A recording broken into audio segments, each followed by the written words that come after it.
Hey, what a surprise. We have everybody here. We did it. We all Nearly. We didn't. There was a worry that it would be the only duo left to have the solo shots. Yeah, true. I was passed out in my chair for the past like 30 minutes, Having a nap. having a good old nap. But I am Gotta- here. Welcome. I woke up. Thank Not you for joining us.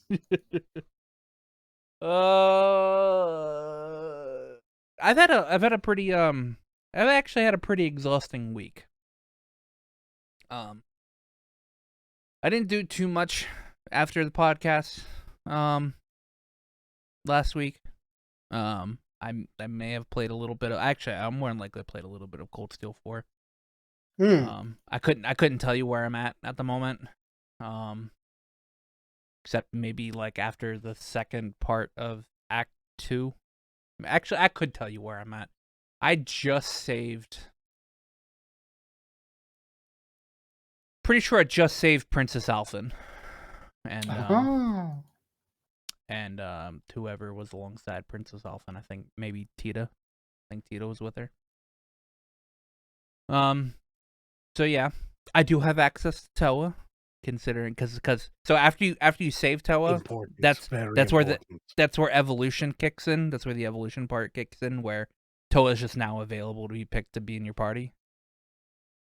So after you do save Toa, you get to use her. I haven't used her yet, but that's just mainly because there's a lot of fucking people that you can use right now, and in each section of these acts or whatever, they force you to have people in your party. You get to pick like maybe 2 or 3 people at most to be in your party. Yeah. And some of the people they force you to pick are not the people that I 100% need to use. So like, I mean, I at least always have to have like Laura and Alyssa in my party, just because of how they both play. Now, I don't have Alyssa in my party because I like Alyssa.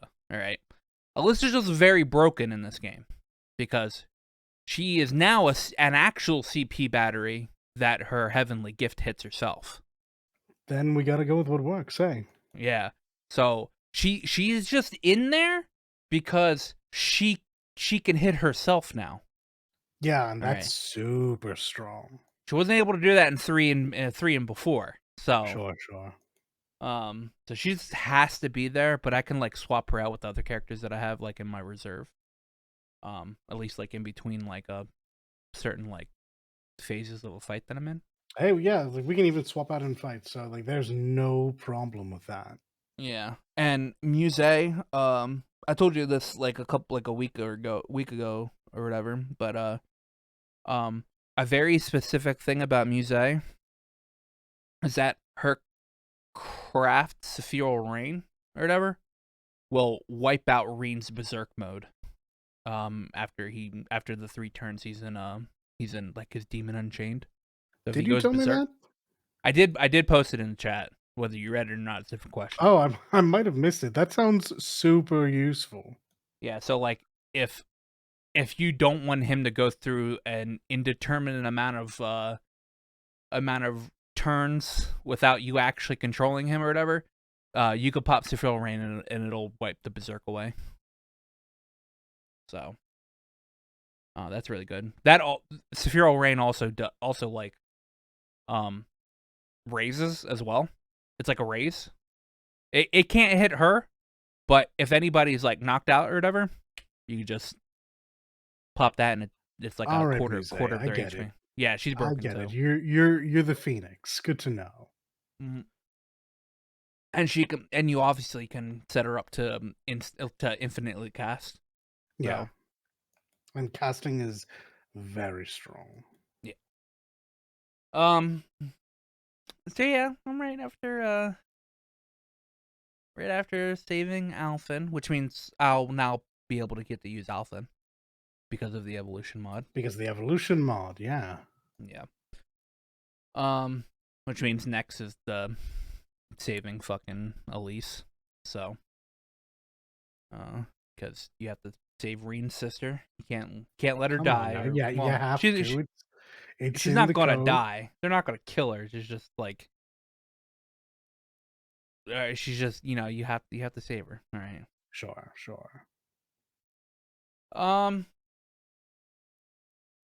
But half of the week, I think starting Friday or whatever, I did travel to North Carolina. Yeah, you did. Yeah.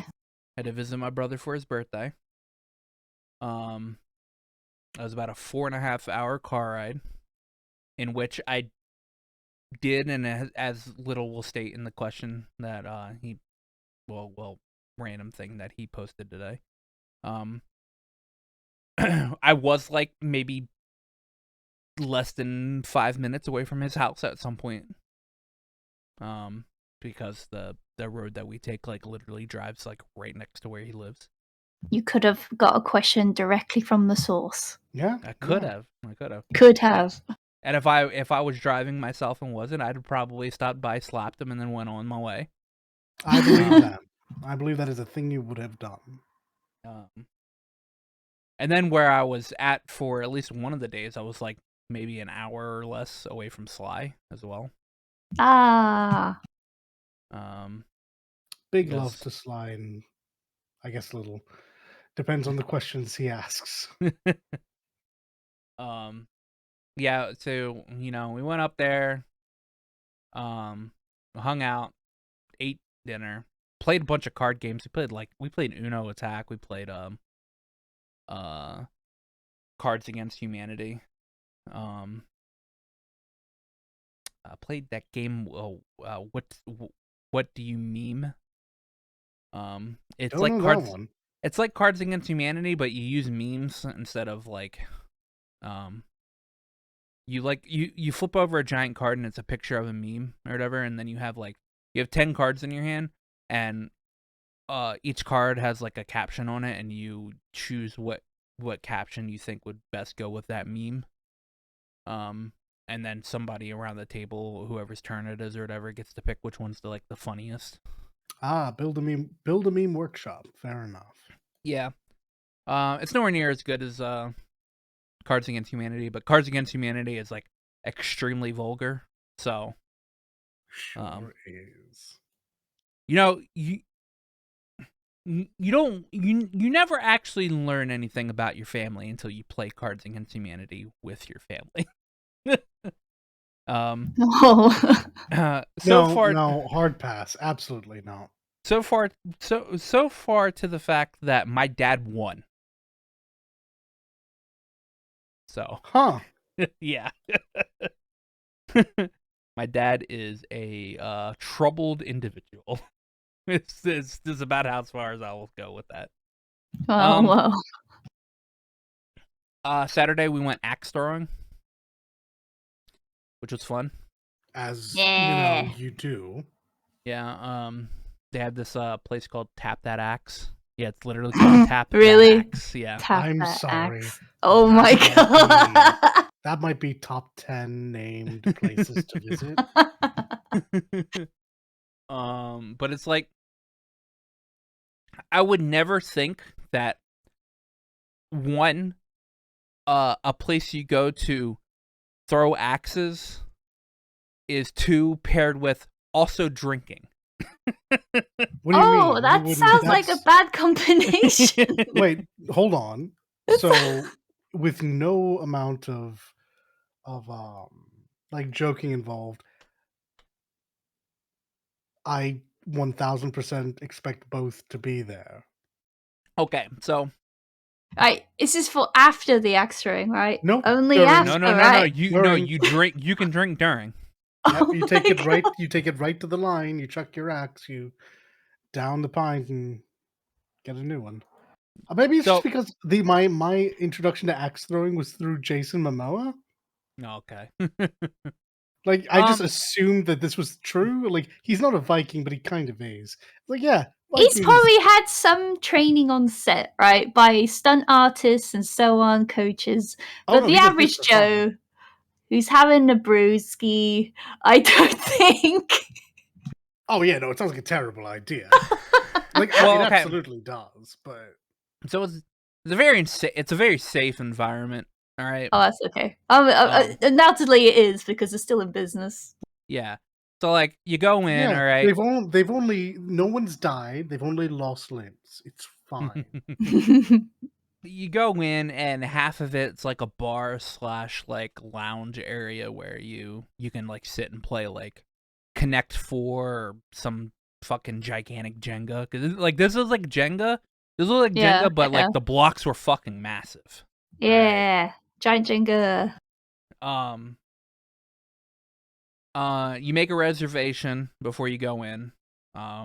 This place it's like $25 per person. You get to throw axes for like an hour and a half. And you go in, you sign a waiver saying, "Hey, you know." Okay, I was waiting for that. Yeah, you know you. I was waiting for that. This place is not you know, at fault for any injury that happens, etc., etc. Yeah. Okay, they sorted. They signed a waiver. Their job is just to keep the axis sharp enough that if anything happens, it's a clean cut. And you get a coach which they call an axpert. I do applaud the current tally of puns as the business has. Like on the back of their shirt, it even says expert. All right. Good. And he comes in. You get each group gets a and by group I mean like each are like people that have reservations or whatever. They get a grouping of 2 targets. All right. And it's set up behind this area that has like a bunch of like wired fencing and stuff like that. And the coach is there. He goes he like tells you he goes picks up the axe and he goes, you know, this is how you throw like one-handed and this is how you throw two-handed or whatever, because you can do either or. And then he goes, the only way an axe should leave your hand is if 1, you're throwing it, and 2, if you're setting it down on the little hanger. All right.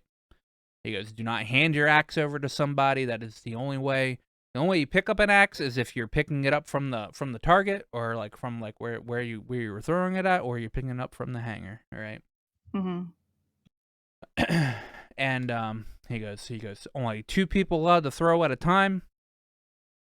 And after you're done, after those 2 are like have completed their throws, then they walk up and grab the axe. So like if one person throws the axe, you have to wait for the other one to throw the axe before you can walk up to your target. Yes. And then when you're done, you exit out the same door that you entered, and then and then you rotate the other 2 people in or whatever. Yeah, sounds actually very sensible. Yeah, and he's there. This guy worked off tips or whatever. They even tell you before you meet or whatever. Like, you know, your expert works off tips or whatever, et cetera, and all that crap. This guy was the peppiest guy ever. All right, he was making it a show. it was a show. You heard it. He works off tips. Yeah, has to earn them. He was That's excited. The world we live in. Excited to show off people. He was excited to show off how to throw axes and everything. And he let us. We had like 3 rounds of practice, and then he was like, "Okay, we'll split you up into teams." All right, and then we had like 3 different sets of games, and then we did like a different type of game or whatever. It was pretty fun. You weren't allowed to bring your alcohol to where you were throwing or whatever. Yeah, understandable. You had to set it up like at the counter, like right before you walk into the area. Yeah. Fair. I am a little surprised, but only a little. Yeah. No, I mean, yeah, it was all safe. Like honestly, I feel like the only way you would have actually gotten hurt doing this, all right, is if you were blatantly being irresponsible with your axes. Hey guys, don't forget to sub to the channel if you're into what you're hearing. while you're down there, remember to like the video as much as we like you. You'll be good now. Or you just got really unlucky and the bad bounce. Yeah, a bad bounce. Right. Yeah, I can imagine. Because you had to wear closed-toe shoes and everything. So because I did have times where when I threw the axe or whatever and it went a little too high or whatever, it would bounce back off the wall and it would like pretty much slide like almost right to my feet. Oh, okay. So there was a chance for that. But most of the time when those bounce back, they don't bounce back like pretty much sharp edge to you or whatever. It's usually like the top to you or like the hilt to you, and like it's almost never the sharp edge to you. Yeah. But if you were extremely unlucky and you just you threw it at the correct angle and you threw it at the correct speed to get the unlucky bounce back, that was a possibility that could have happened. But outside of that, everything was like really safe. Like, there was obviously that, like I said, that fence. So like if you stretched back your arms like really quickly and the fucking axe like left your hands as you were like swinging back or whatever, it would go right into the fence. So you wouldn't hit anybody behind you. But yeah, it's pretty fun. Came back Sunday. Oh, I was in the. This would hurt your soul. Yeah, you were telling me about it. This hurt your soul, man.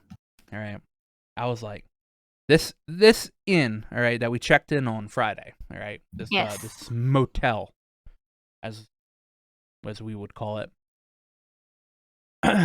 One, when my dad scheduled, made the reservations for this motel, all right, it was $184 per room, which was for 2 nights, which was an okay price, all right. Wasn't horrible. It was like $90, 90 something bucks, or like 91 or 92 bucks per room or something like that. Per night.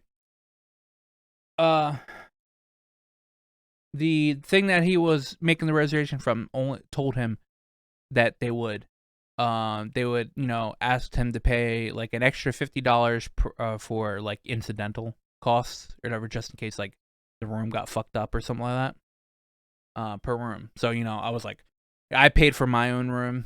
Well, he made the reservations for both rooms or whatever, but I gave him the money for my room and everything, and he'd be like, when we go up there, I'll have to give my my card $50 or whatever for my room. And we're like, okay, that makes sense. All right. Some places require you to do that, some places don't. We got there, and they were like, yeah, it's $150 per room. All right. All right, immediately sucks. What? Yeah. It was $150 for incidental cost per room. All right. And we were like, no. What we ordered from said 50. All right.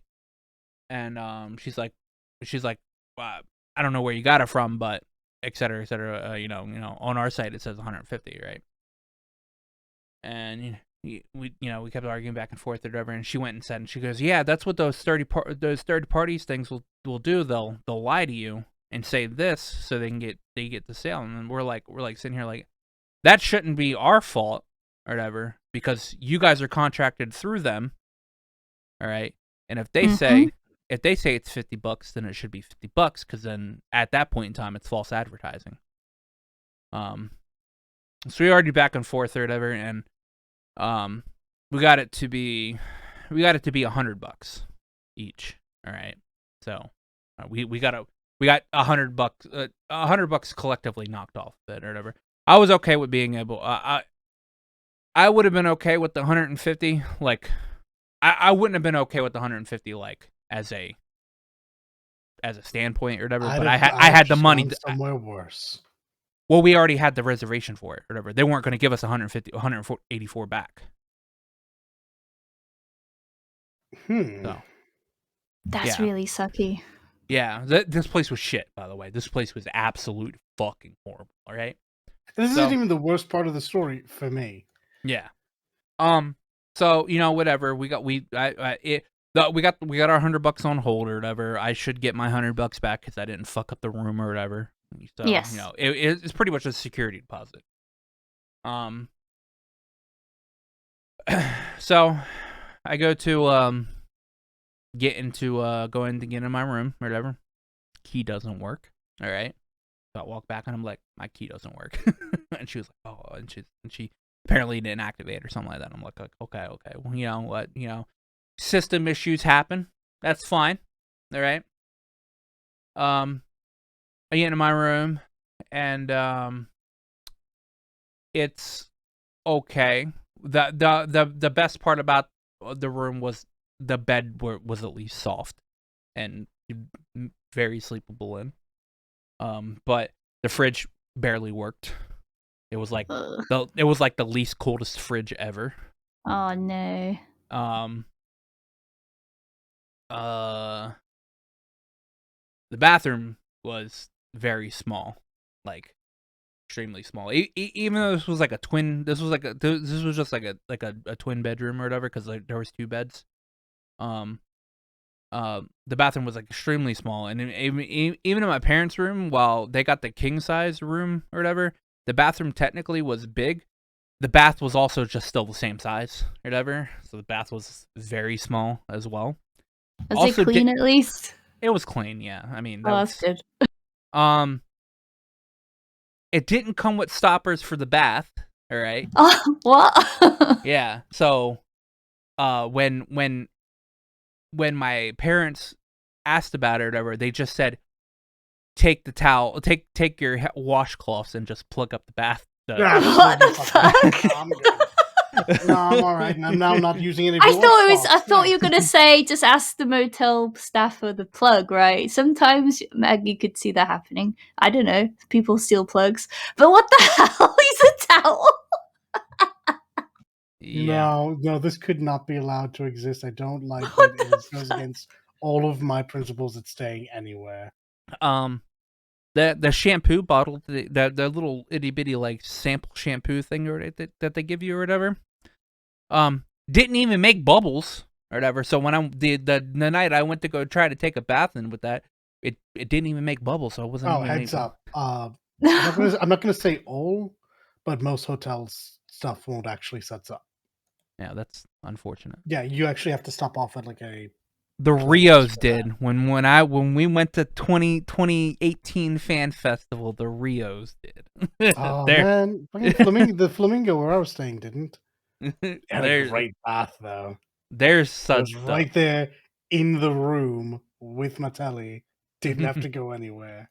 The bath was uncomfortable and small. It felt like it was poorly. It like how some baths or whatever will be like gripped, so there's no slipping or whatever. Yes. Oh yeah.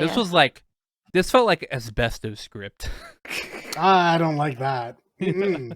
Oh, is it you can exfoliate while you scrub? Yeah, you just tear off the first layer of skin in 30 seconds. It's fun.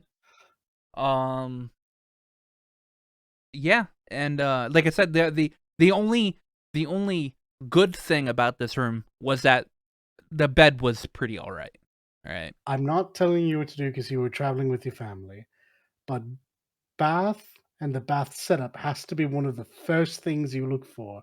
It is the mark of the place you actually want to stay. I shit you not. Yeah.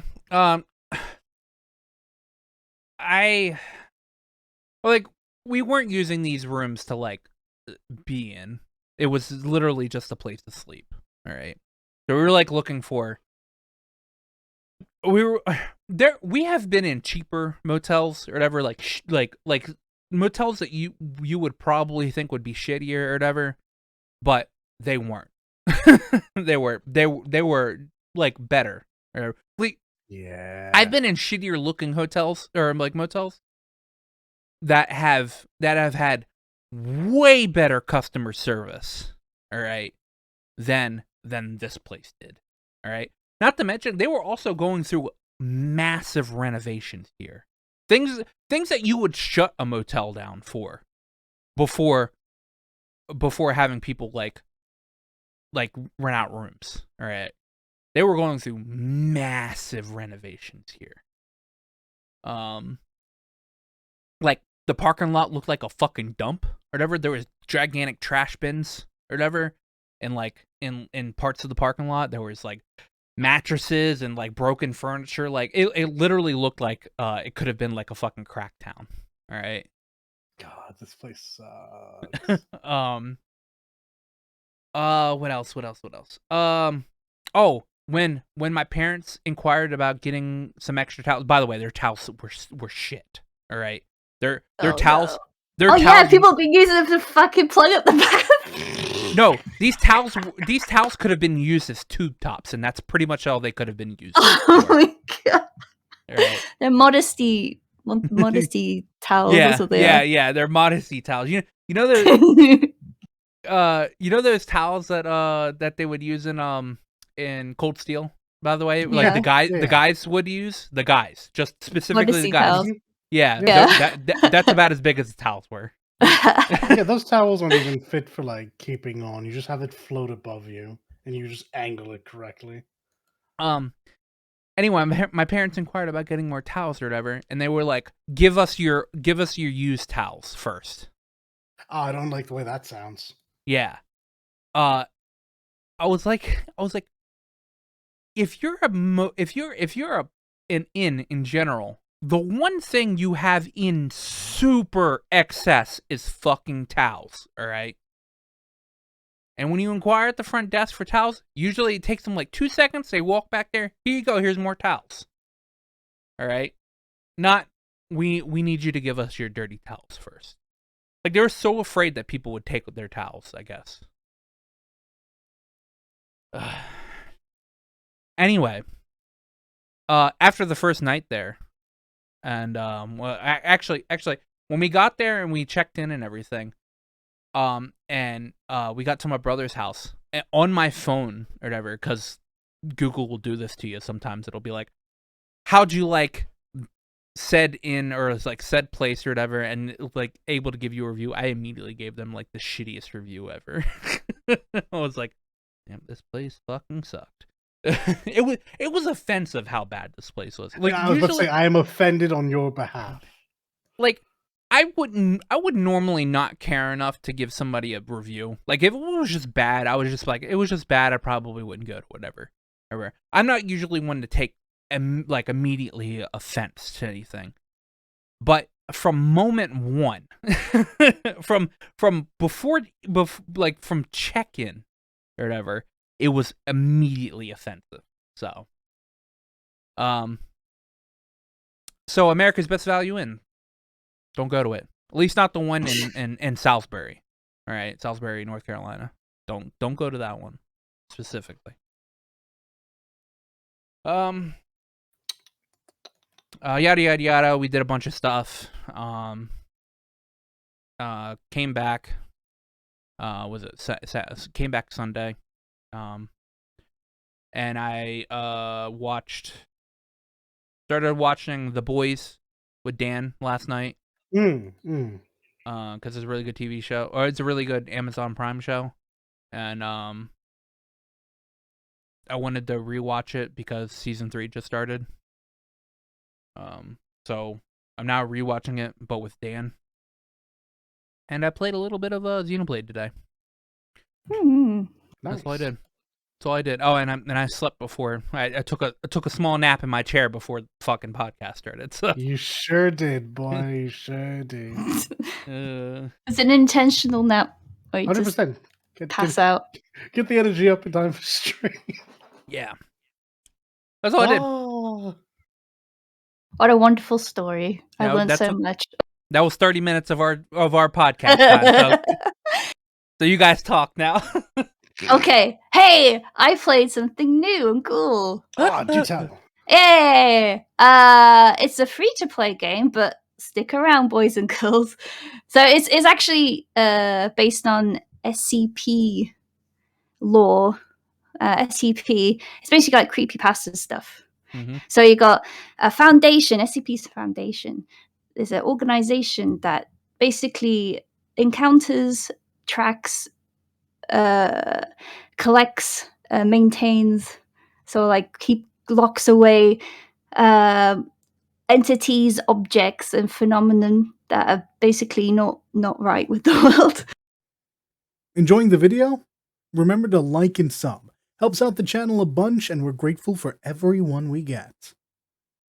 It's like X-Files, but more, you know. Fair. Yeah. Men in Black, X-Files all mushed together, but creepypasta.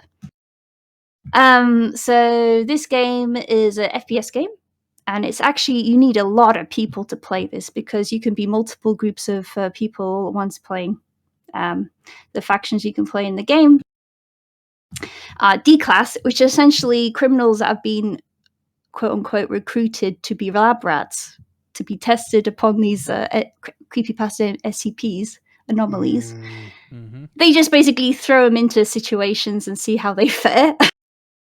But great. And then you got the scientists who basically analyze and record and basically try to figure out things about the anomalies.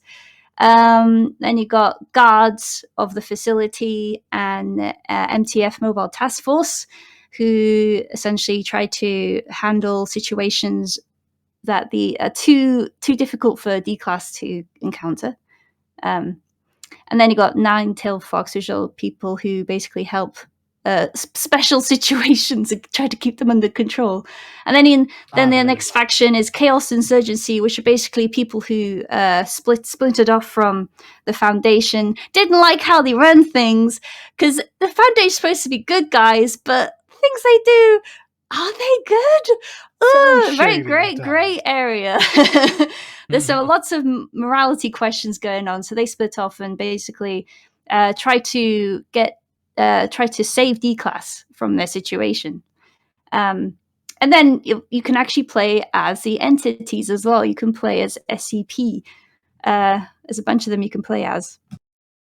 And so all these different factions are like active in each game at once. There's so many people you can play with at the same time.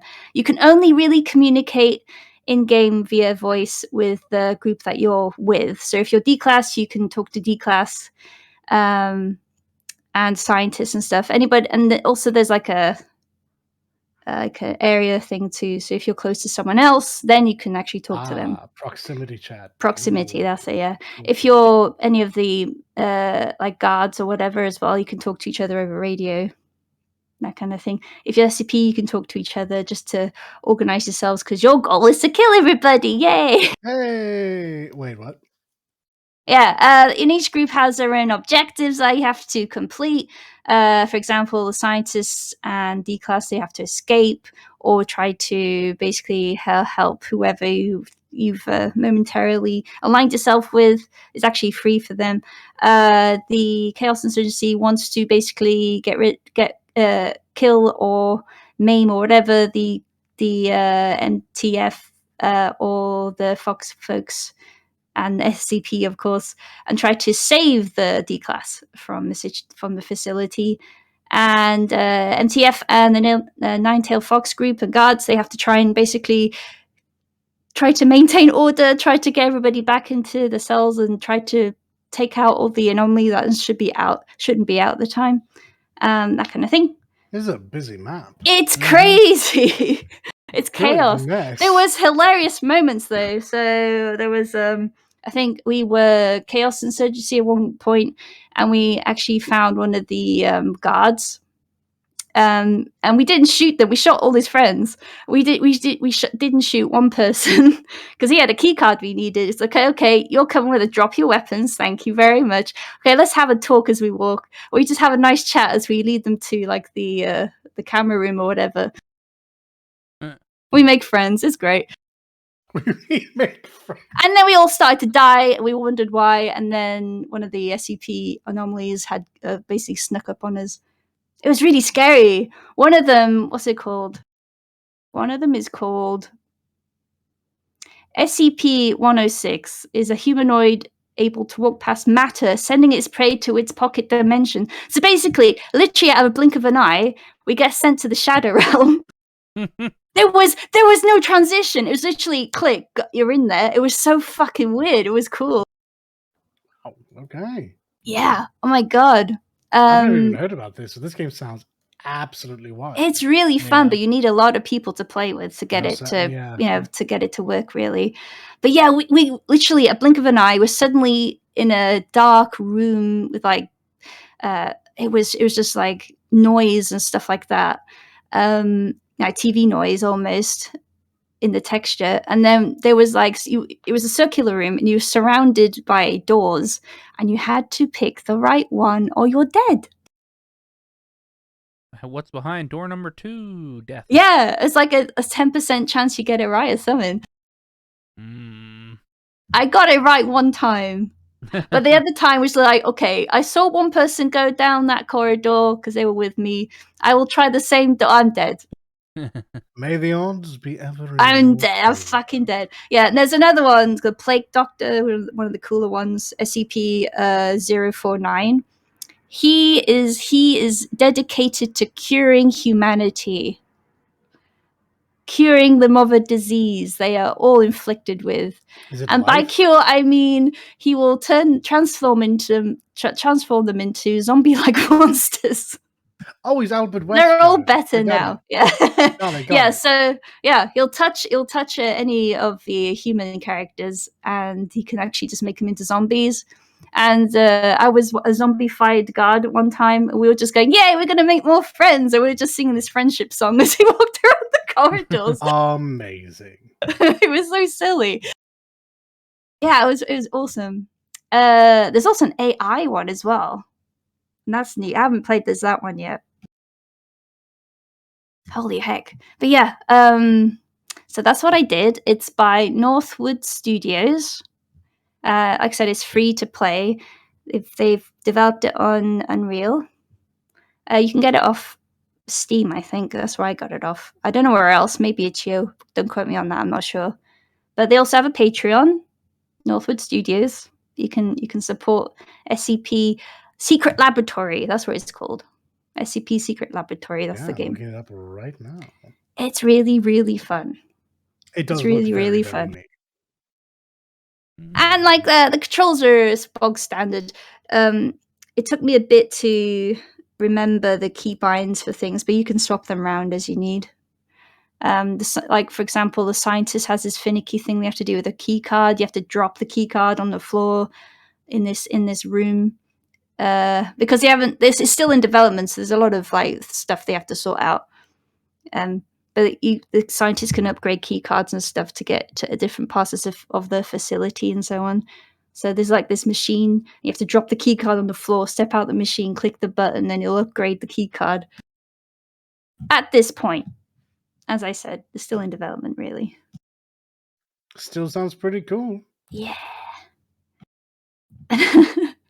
I feel sorry for the D class because they don't really start with anything. We're just like, okay, our containment cells are now open. I guess we'll just leave this room and look outside. Oh, okay, SCP anomalies are now out and about too. Shit. Oh, hello, Mr. Scientist. Can we follow you? Bullets flying all the while. Yeah, really, really. He gets so chaotic. I loved it. It was really good fun. And then I did play a lot of like My Time at Portia as well. I discovered because the next game in that series is My Time at Sandrock. In the Portia game, you actually start connecting to the Sandrock area. So there is like a sort of progression leading up to the next game already. So that's always very cool to hear, because I was going to ask you about that, because I had been made aware of My Time at Sandrock 4 days ago. Yeah. The first game starts leading you into that area. It's actually essentially you were trying to tie the two towns together to create like a tourism economical route, that kind of thing, you know. Remind me again, though, wasn't there some kind of weird eldritch truth in that game? It's essentially a post-apocalypse game. It is after the world is essentially bit the dust, society-wise, because there was essentially humanity didn't fell to its own hubris, basically. They built war machines and stuff that basically fucked everything up. That's humanity, Smile. yes. Yeah, as they want to do. So they picked up the pieces, got back on their feet, and there's now a religion wholly dedicated to making sure people don't do it again. Some technology's okay, but not those war things. Yuck.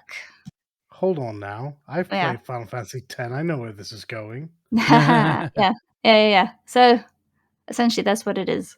You mainly, I think I've talked about it loads of times. You craft and stuff, and you're asked to do things that are way above your caliber. At one point, I'm actually a vet as well. Like, what the hell am I doing? As you do. Take You've care got a of bit. this. Hey, Mr. Crafter, could you help me birth this calf? Would you like to help me craft life? Screaming intensifies. So there you go. I just fought a underground robot that ran amok. That's cool. It's very simplistic, though. I don't know what I'm assuming Sandrock has improved on all the mechanics and systems, but my time of Porsche is very simple. And there's no real hard mode or anything like that. It's just like bish bash bosh. Dungeons are pretty You're playing linear. hard mode. Welcome to life. But it's fun. That's what I'm doing. I think that's all I did. That's all I did this week. Hey. Well, I spent the better part of the last 14 days dying, so I didn't get much done. I lacked a lot of focus during this time, as you can imagine, hacking up lungs and losing my ability to taste and smell. So I kept my gaming pretty simple. I did one game of TFT before. No, that wasn't happening. And I started playing a bunch of Sengoku Basara 3. Capcom, we're going to talk about you very shortly. But hear me out. I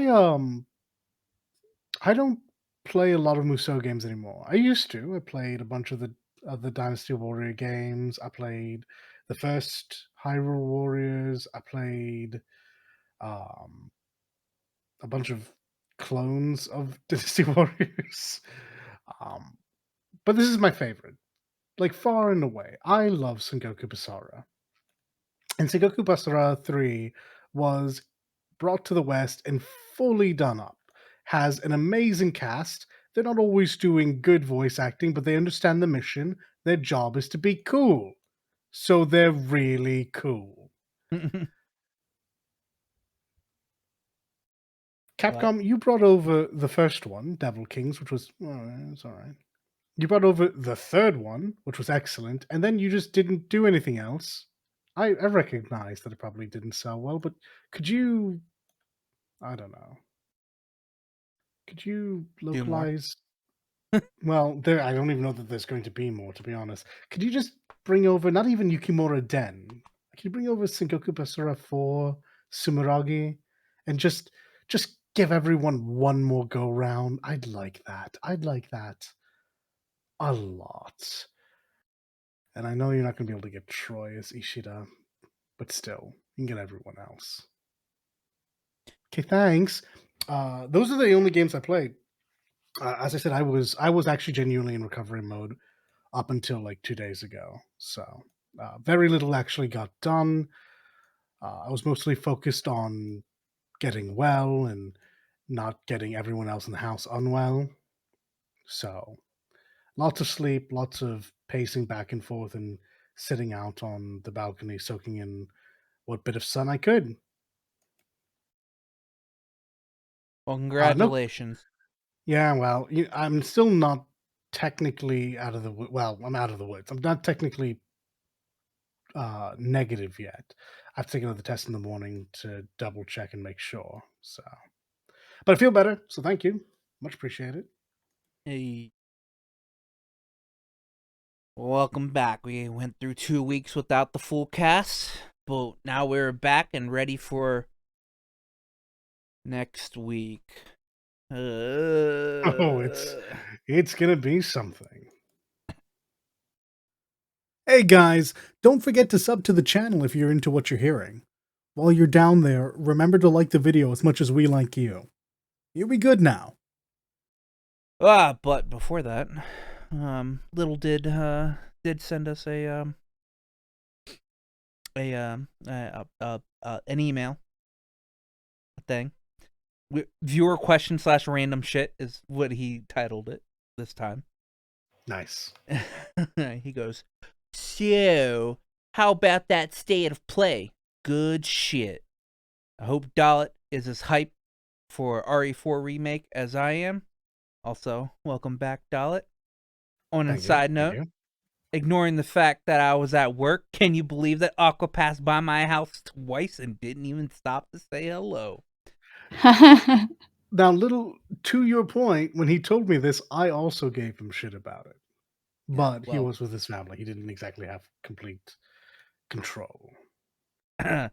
Also, for a bonus, here you go, Leak, in chat. Why? Oh, wait, what? Oh, fuck. I forgot again.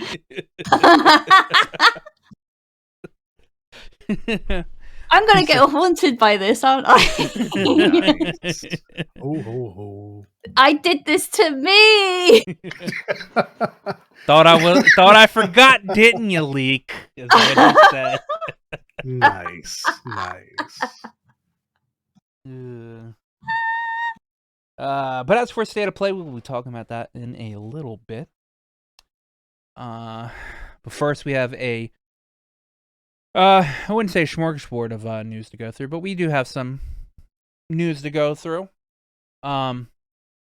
Starting with the beginning of the week, Pokemon Scarlet and Violet got some new trailers showing off the new professors, the open world aspect of the game, and showing off some battles and stuff like that. This game actually has piqued my interest when it comes to Pokemon. Like Arceus piqued my interest, and I'm still on the fence about getting Arceus at some point in time just to play. So you didn't actually ever pick it up then? No, I never picked it. Okay. My Switch is a Xenoblade machine right now, so that is fair. I might pick it up at some again. I have too many games to play. All right, so I have trouble. Like I'm in the middle of playing a game I've already beaten twice.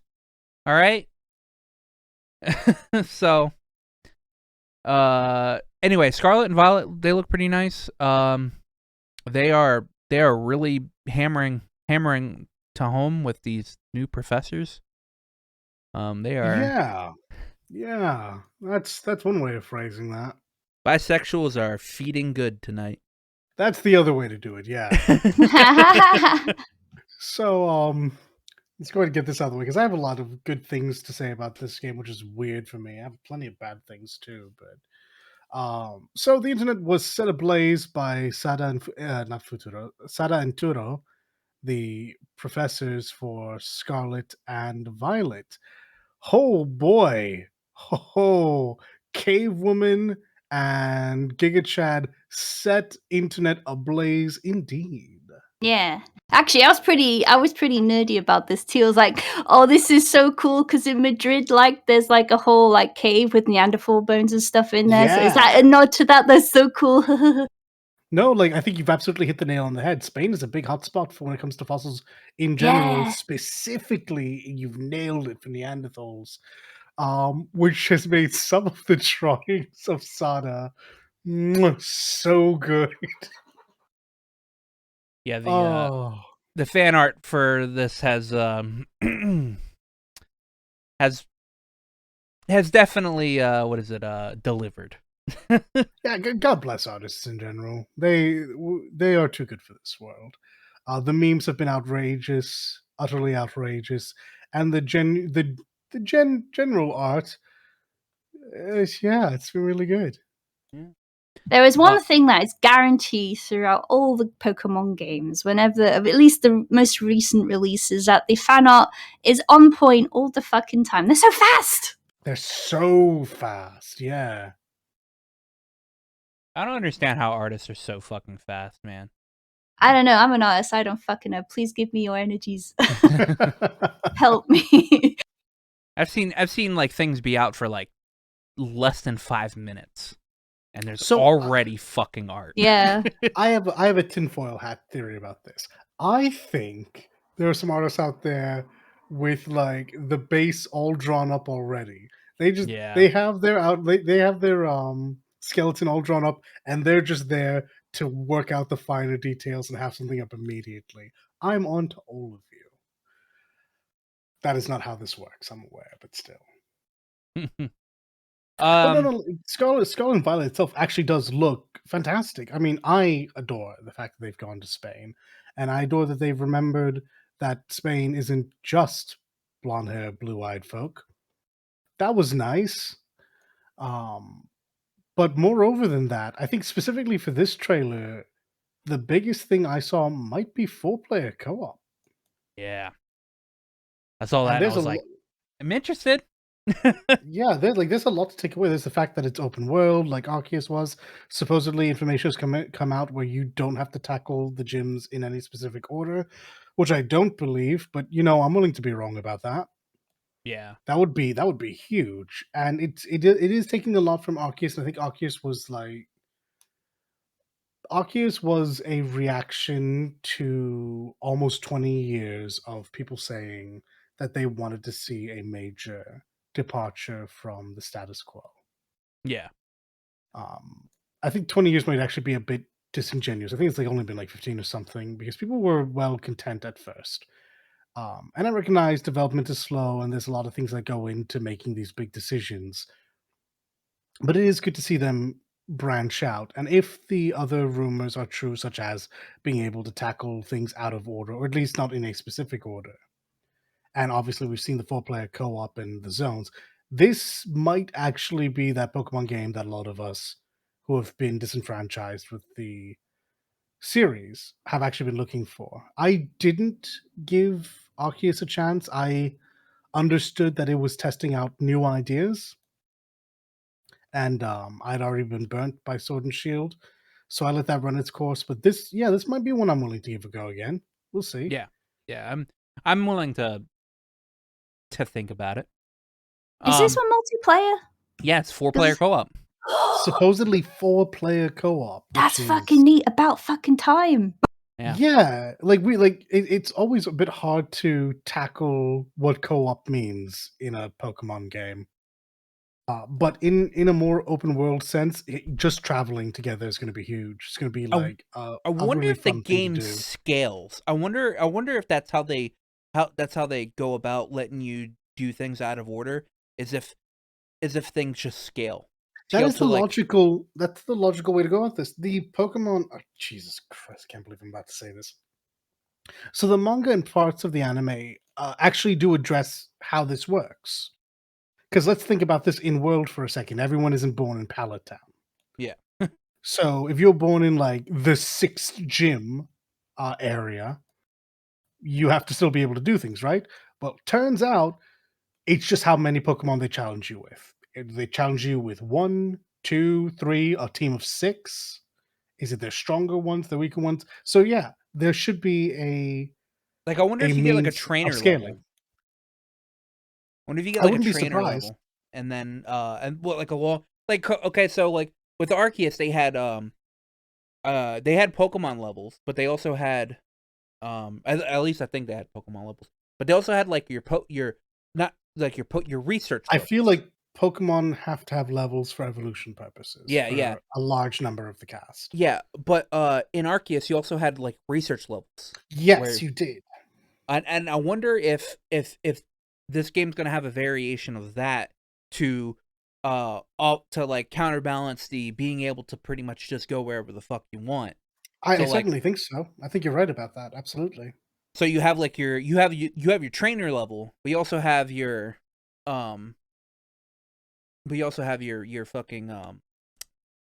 Pokemon levels as well. For the ones where it's relevant. Sure.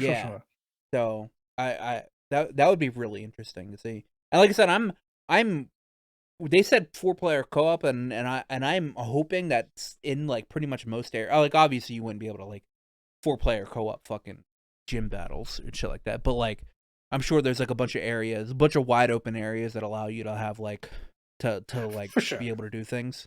And then I'm Yeah, like, let's think about what it means though. Like, what does co-op actually mean in a Pokemon game? yeah, Because there's like 2v2 battles and dicking around in the overworld. And I don't say this negatively. I mean, like, dicking around in the overworld is the core feature of any open world game. yeah. So I'd be interested to know if they're adding other things you can do, because I know Pokemon does that from time to time. I don't. Maybe like dungeons. I wasn't even thinking anything that specific. I was thinking more along the lines of like the beauty pageants and the contests and like I don't know photography stuff. It would be nice if there was like content designed for up to 4 people to enjoy together, but I don't personally know what they could pull from. I think that would actually have to be something that's new. Which again, I mean, this game is doing a lot of new, so Yeah.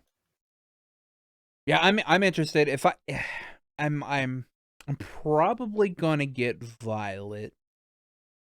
If I Scarlet, 1000%. wait, no. Scarlet has Sada, right? Is that what we're basing this off of? Yes. Yes. Yeah. I of course I'm getting Cave Woman. Snoo. Yeah. Snoo Woman and Bitcoin bro dude. So Giga like It looks like he looks like he does look like a he looks like a an crypto NFT, bro. Yeah. He does. Yeah, he does. Actually. I love Sada to death. I like obviously like everyone else. Lizard brain kicked in. That pun being entirely on purpose this time, but honestly, I'd probably pick up Scarlet mostly because I prefer the legendary of the two. I'm not a big fan of Digilizard.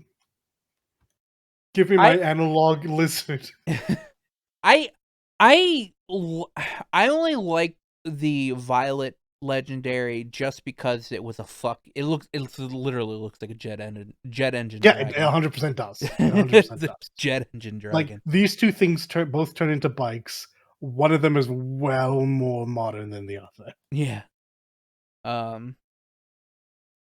Yeah, I almost like to get Scarlet just because of snoo reasons. I mean, look, you and a lot of people. I would normally give shit, but I can't. My only issue, and it's my forever issue with Pokemon games or modern Pokemon games, there's no voice acting, and that's my only issue. Yeah, and that comes with a lot of issues too, because it really would be a case of like you could sub it for everyone, and I guess do it that way and just have a JP dub. But honestly, that's not Pokemon. You probably would need to do like 15 different dubs. Yeah. Just think, in a world where we get Pokemon voices in Pokemon, man. Yeah, it'd be really neat if they had like a cast that they used in an anime or something, I guess. Yeah. You know. But that's not the case. That's not the world we live in, so never mind. Not the world we live in. Well, we're gonna move on to a game that is also breaking its norm in its in how it's usually played, or whatever. There's a trailer for Sonic Frontiers shown, and then an extensive gameplay for first play with IGN. I don't know about the word extensive. Oh, extensive enough, I guess. Oh boy, it definitely showed. They got to play it. They got to play it. Is the thing, or at least whatever they were able to play. It's true. It's true. This game looks pretty fucking good. I won't lie. Okay, I'm gonna be honest. We have two different takes on this. Then I thought this actually looked really good. Oh wow. Okay, yeah, I thought it looked like absolute garbage. Well, it looks like an open world fucking Sonic game, man. And it does. It does. It is open world, and the world looks halfway decent. It's the Sonic aspect that's throwing me for a loop. No, because like I suppose like if you played Sonic Adventures and stuff like that, I guess it's very similar to that. But you know, so what gets me is the saturation. That's the first thing that hits me. Yeah. Why is it so saturated? Because it's not set on Earth; it's set on Starfall Islands, and there's going to be other biomes and stuff as well. So on Earth you could get it, like Sonic the movie and stuff like that. You could forgive it. Like when Sonic was in his own home planet, it was all brightly colored and stuff, you know. Even the movie itself, the Earth places, you know, like the town he was in and stuff like that. Earth places. Yeah, that they didn't saturate the movie either, right? So this game, in comparison, looks so color-wise a bit bland. I mean, it helps Sonic pop. It helps Sonic to pop when he's going really fast, I suppose. That's probably one reason why they did that. But even so, I wish they'd bump up the brightness a bit, make it colorful. I'm just hoping the other biomes are. We'll see. Otherwise, it's just running around. It looks. I mean, it's got all the like tricks and stuff you can do. There's a floor puzzle that it shows in the gameplay trailer. I don't see. Is it what else is going to be though? Is it missions? I don't know. It's hard to say. I think a Sonic game where going fast isn't the main idea is a weird choice. Enjoying the video? Remember to like and sub. Helps out the channel a bunch, and we're grateful for everyone we get. I mean, so, like you're doing, as you said, you were just doing typical open world stuff, right? We go around, we're exploring. That's going to be great. Especially if I agree with Leek, and they decide to increase the saturation and like make the world itself pop, not just Sonic. I just personally wasn't feeling the encounter types they had. It looked maybe not slow, maybe not. It just looked a bit janky, and it just felt like the same thing that we always get, which is do the same thing 3 times. Hey, you did it. And a Sonic game shouldn't feel slow. It really shouldn't. It felt plotting combat, which is weird. I like the only reason why I feel like okay about it is because I feel like this game's not coming out this year. Even though absolutely not. Even though its initial release date is supposed to be 2022. The fans are already calling for a delay on this. Yeah, I don't think this game's maybe ass end of 2023. So I say it looks all right because I think this game has the ability to be like a really good game. And like I was never a Sonic fan. Sure. I never got into like the whole, side scrolling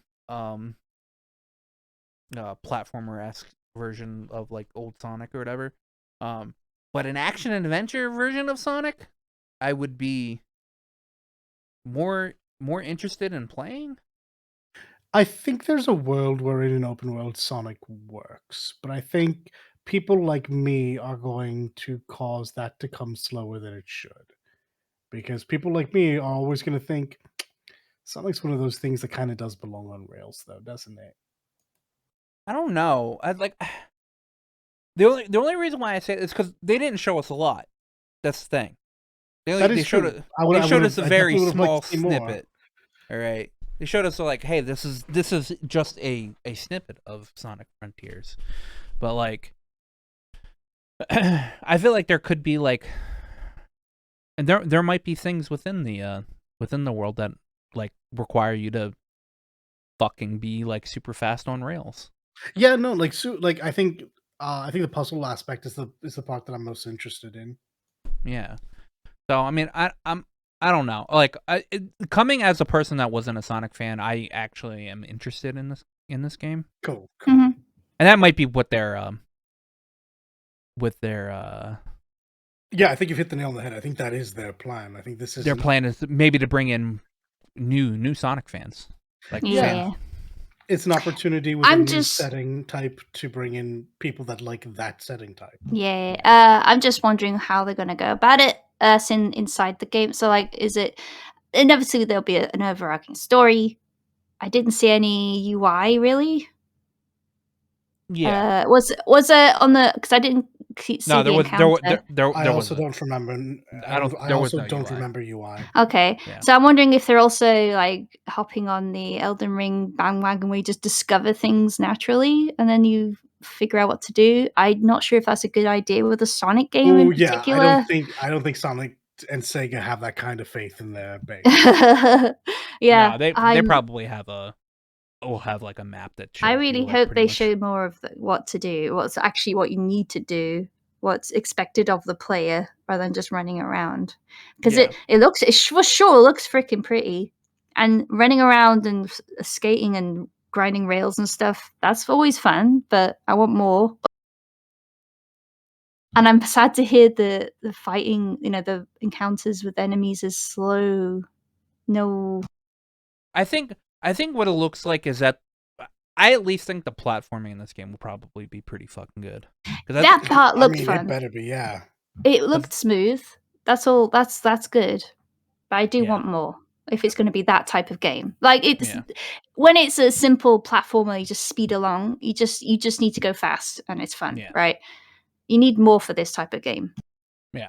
Like I said, they didn't show us a lot. So what's interesting is I think if this game succeeds in just one area, it can still be a success. If it is fun to pilot Sonic around the world, I think that'll be enough for most people, and they will put up with any other shortcomings. Yeah. Let's be real here. Sonic fans are just grasping at things grasping at something good. Occasionally, it's been a while. What are you talking about? We've had great things. We've had the Sonic official Twitter memeing like a king. Oh god. We've had 2 awesome movies. Mario movie. You better live up to it. It has to now, right? What was the last good Sonic game though? Mania. Yeah, Mania is fucking awesome. Yeah, how long ago was that? That wasn't long ago at all. You want long ago? My favorite game was Generations, and oh yeah, that was alright too. Like, I love Generations, and before that, it was like the 2D games because I've not been a big 3D Sonic person. I like the older games, which is why I saw Mania and I got like really excited. Yeah. They finally understand. So happy that it was right. Sorry, that it was good. Yeah. I don't know. I hope this is good too. That's all I'm gonna say. Agreed. I think the last Sonic game that I played was Sonic Adventure 2. The adventure games weren't bad. No, wait, what game had the Chow Garden? That was Sonic Adventures. Okay. Yeah. It's Sonic's very similar in that, the Final Fantasy series. People either jump on at 7 or or at 10, right? That's the main group of folks. That is actually true, yeah. Yeah. And it's the same with it's like you either jumped on the Mega Drive or the Adventures line of games. Yeah. And now I guess this is another milestone in that where this is probably a next generation of players. Coming into the franchise. I can see that. Woo them in with the movie, and then hear me out, Sega. Make a good game afterwards. Look, and then like the old school Sonic players, they're getting the what is it, the fucking Super Party Pack, the remasters. So it's everybody's getting what they kind of want. So a boy Shinji Hashimoto retiring from Square Enix, man. Wow, the long-time producer at Square. Producer, brand manager, everything. He did everything. He was like the brand manager for what, 12 years, something like that. Yeah. He announced his retirement the other day. So it was nice to see him say goodbye, and not just the company issue a statement showing that he has opted to retire, because that would have been sad. Yep. But he's been the bro, kind of like the face of many of the games that he produced or worked on, mainly like Kingdom Hearts and 7 related stuff mostly when it came to Final Fantasy. So I think it was 7 and 9. Well, let me show you all of the 7 nonsense and 9, and of course Kingdom Hearts. Yeah. Have a good He will be retirement. missed. Yeah, he will be Yeah, missed. he did a great job. Yeah, he Yep. did a great job. It's Great nice to job. see someone leaving and people not saying "Don't let the door hit you on the way out." So Yeah, I mean, I don't think anything ever bad has ever been said about Hashimoto. well, So not that I'm aware of, anyway. yeah, he's been one of the more consistently great producers there. So, moving on, Will Arnett going to be voicing Sweet Tooth in a Twisted This is Metal so web weird. series. This is so weird for so many reasons. First of all, Twisted Metal. Really? That's what we're wanting to make into a web series now, not 20 years ago, when this would have fit in like perfectly into the edgy 2000s? All right, sure enough. There's a resurgence of the edgy 2000s, man. Yeah, I mean, I guess so. Sweet Tooth is a troubled individual with 3 personalities, so I I'll mean, be interested to see a new Twisted how Metal that game's goes. in development too. So, Look, that even that surprises me. This is not a series I expected to ever come back. I love Twisted Metal, man. It's like it's really neat. I still remember a bunch of the units, so like it's just one of those games that like growing up and with any amount of break in between, you're like, okay, so this series is dead. It had a good run. Fair. Yep. It'll But be interesting. I think Will Arnett will probably be a decent voice for Sweet Tooth. He knows how to be crazy. I've watched most of Arrested Development. He's hilarious. Will Arnett's just kind of fucking hilarious. I am looking forward to Twisted Metal though. It's just dumb fun. It is. It's just dumb fun. So BioWare had their one showing this month that they're ever gonna have this month, because they're not gonna show anything about the new Mass Effect, because that's not for gonna be another 3 years. They announced the name of the new Dragon Age game, called Dreadwolf, which everybody pretty much figured that it would be called that. So yeah, okay. I'm really happy to hear you say that, because I saw this announcement and my only thought was, didn't we already know that? no, it's because the bad guy is named the Dreadwolf. Yeah, because Solus is. I swear we knew this. No, No, like when this announcement came out, I was just sitting there going, is there more? Is there an actual announcement here? Last time they talked about Dragon Age 4 was that the bad guy was Solus Dreadwolf. Yeah. Oh yeah, I swear they said it. Okay, fair enough. I must say, from Twitter, reaction to this was, "I'm gonna fucking crack an egg open." I mean, to be fair, fuck that egg. I mean, he's not very likable. I should support Solus. His voice actor is Welsh, Gareth David Lloyd. Good for you, but yeah, Solus.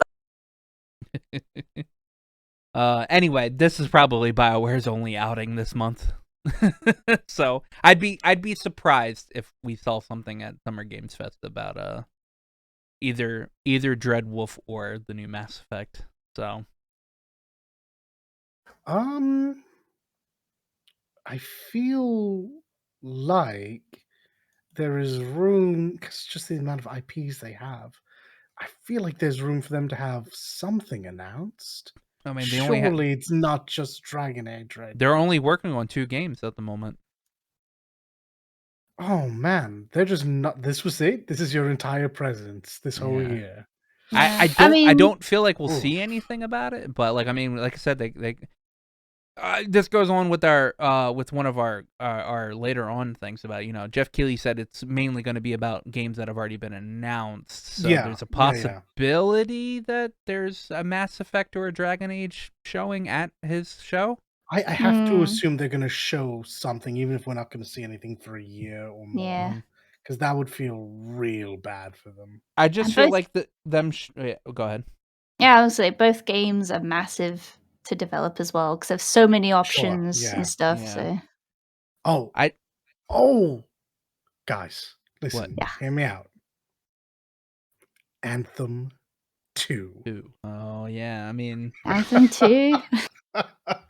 You could still get Anthem off of fucking Game Pass.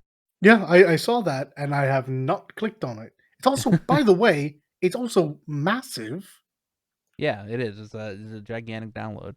That game is huge, but Anthem there's had nothing in it. Anthem could have been great. It could have been amazing, but I'll be honest, holy I think it was shit. only ever going to get to be almost Destiny. Yeah. I mean, Hey guys, don't forget to sub to the channel if you're into what you're hearing. While you're down there, remember to like the video as much as we like you. You'll be good now. they like I see. I feel like BioWare is not going to be at any show or whatever, mainly because they went ahead and announced that they're calling it Dreadwolf or whatever. They Yeah, could have that's waited. true. They could have That waited. would have been a solid thing to let the old Keeley drop.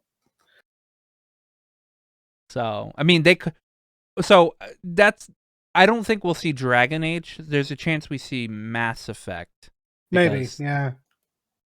Because I feel like if they were gonna, if like I said, if they were gonna show anything Dreadwolf related or whatever, they would have just waited for Keeley's show to be like, it's called Dreadwolf, instead of just announcing that it's called Dreadwolf. So I 100% think we will not see anything Dragon Age. People like Mass Effect anyway. I think it's always a solid thing to show off, even if only in like the sizzle reel.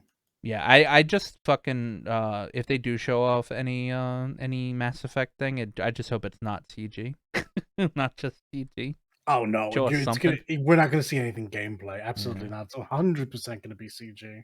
I just know that it's they finally decided to be like, okay, yeah, Shepard's not dead. Yeah, we thought this was going to go over well. It didn't. Whatever, he's back. Sorry, Yeah. they're back. So Diablo Immortal released. Oh. And much to everybody's surprise,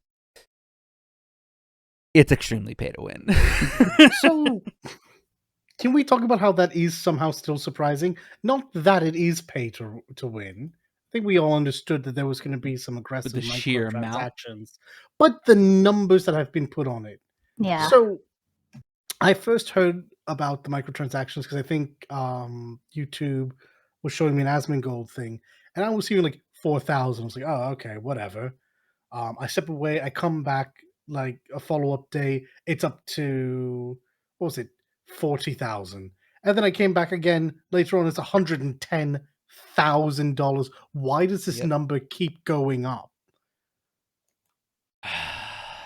And this game has no defenders. Nope. Everybody that's played this game said it's shit. Well, no, it's sadder than that, really. The people who I've seen who've played the game are like, this is a great Diablo game. It's or not great. It's a fine Diablo game. This would absolutely get us until Diablo 4. You would like it. You would enjoy it. We just have to wait and see what the microtransactions are like. Smash cut to a month later. Oh, by the way, guys, don't touch this thing with a 10-foot pole. It's awful. It is lousy with microtransactions. So what are the type of things it expects you to pay for? Gems. Yeah, everything to upgrade your character. So like obviously you could not pay anything to upgrade your character, all right? But the the time it would take for you to upgrade your character in Diablo Immortal would be immensely increased, because I think the gem things have like a years. Yeah. Oh god. I think people are saying like it'll take 5, 6, 10 years to do what you can do for 110,000. Yeah. Some of the upgrades, like, they have a very low percentage of actually taking. And so like the $110,000 cost is taking in the account of like mathematics of how much it would be with the variance of if you got lucky with if you did or did not get lucky with your gem and gem shit and all that. It's ridiculous. And this is, of course, after even getting said gems, which are, of course, terribly difficult to get. Yep. That's too much. So inevitably, what happened, guys? Yeah, no one's had anything good to say about it, and we all suspect this is going to blow up in Blizzard's face, and probably, possibly, tinge the release of Diablo 4, which is next up. Belluar made a video saying that if this does not change, this will likely ruin Activision. Will likely ruin Blizzard even more to an extent. I haven't looked at the video yet, but I do tend to enjoy Bellular's news-related stuff. But it was like 40 minutes of Blizzard's new game will destroy what's left of their reputation, right? Yeah.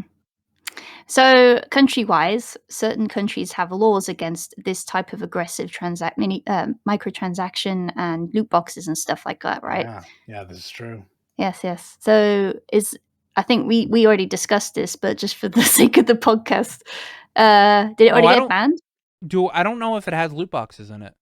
So, but no, generally they're all tied together now, law-wise, for gambling and stuff. No. Yeah. Microtransactions in general really aren't actually tied together. I'm saying you are correct, Aqua, in that these are two different things. But Leak knows a little something that I said earlier that you're unaware of. What? So what she was hinting at was that both Belgium and the Netherlands, two spots that already have major issues with Blizzard's monetization, specifically when it comes to loot boxes, have already been shafted from delivery of Diablo Immortal. You cannot get it on any apps there. Okay. And that does not sound like an accident. That sounds like, I forget the name of the governing body when it comes to gambling in the country, but it sounds like they have said in private, so as to not hurt Blizzard sales, your product is not welcomed here and will be subject to the full I don't know, weight of whatever we want to do when it comes to gambling. Yeah. So no longer be released in Belgium or the Netherlands. Yeah. It does seem like this was a Blizzard choice, but no one makes this choice without reason, and I think they understand that they are already playing a very dangerous game when it comes to what is considered gambling and just considered predatory in terms of monetization in the EU, specifically in regards to these two countries. So they didn't even take the chance. Yep. And honestly, if they did take the chance, both the Netherlands and Belgium would immediately ask them very politely to get fucked. Yeah.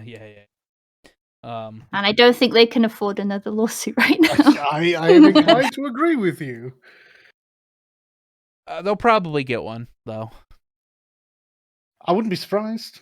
Yeah, I wouldn't be surprised if this is another game that goes towards getting actual oversight into gaming for monetization because it's gotten out of control.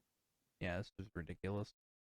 It comes down to monetization in games isn't innately dangerous, and this is something we should probably talk about at length in one of these episodes going forward.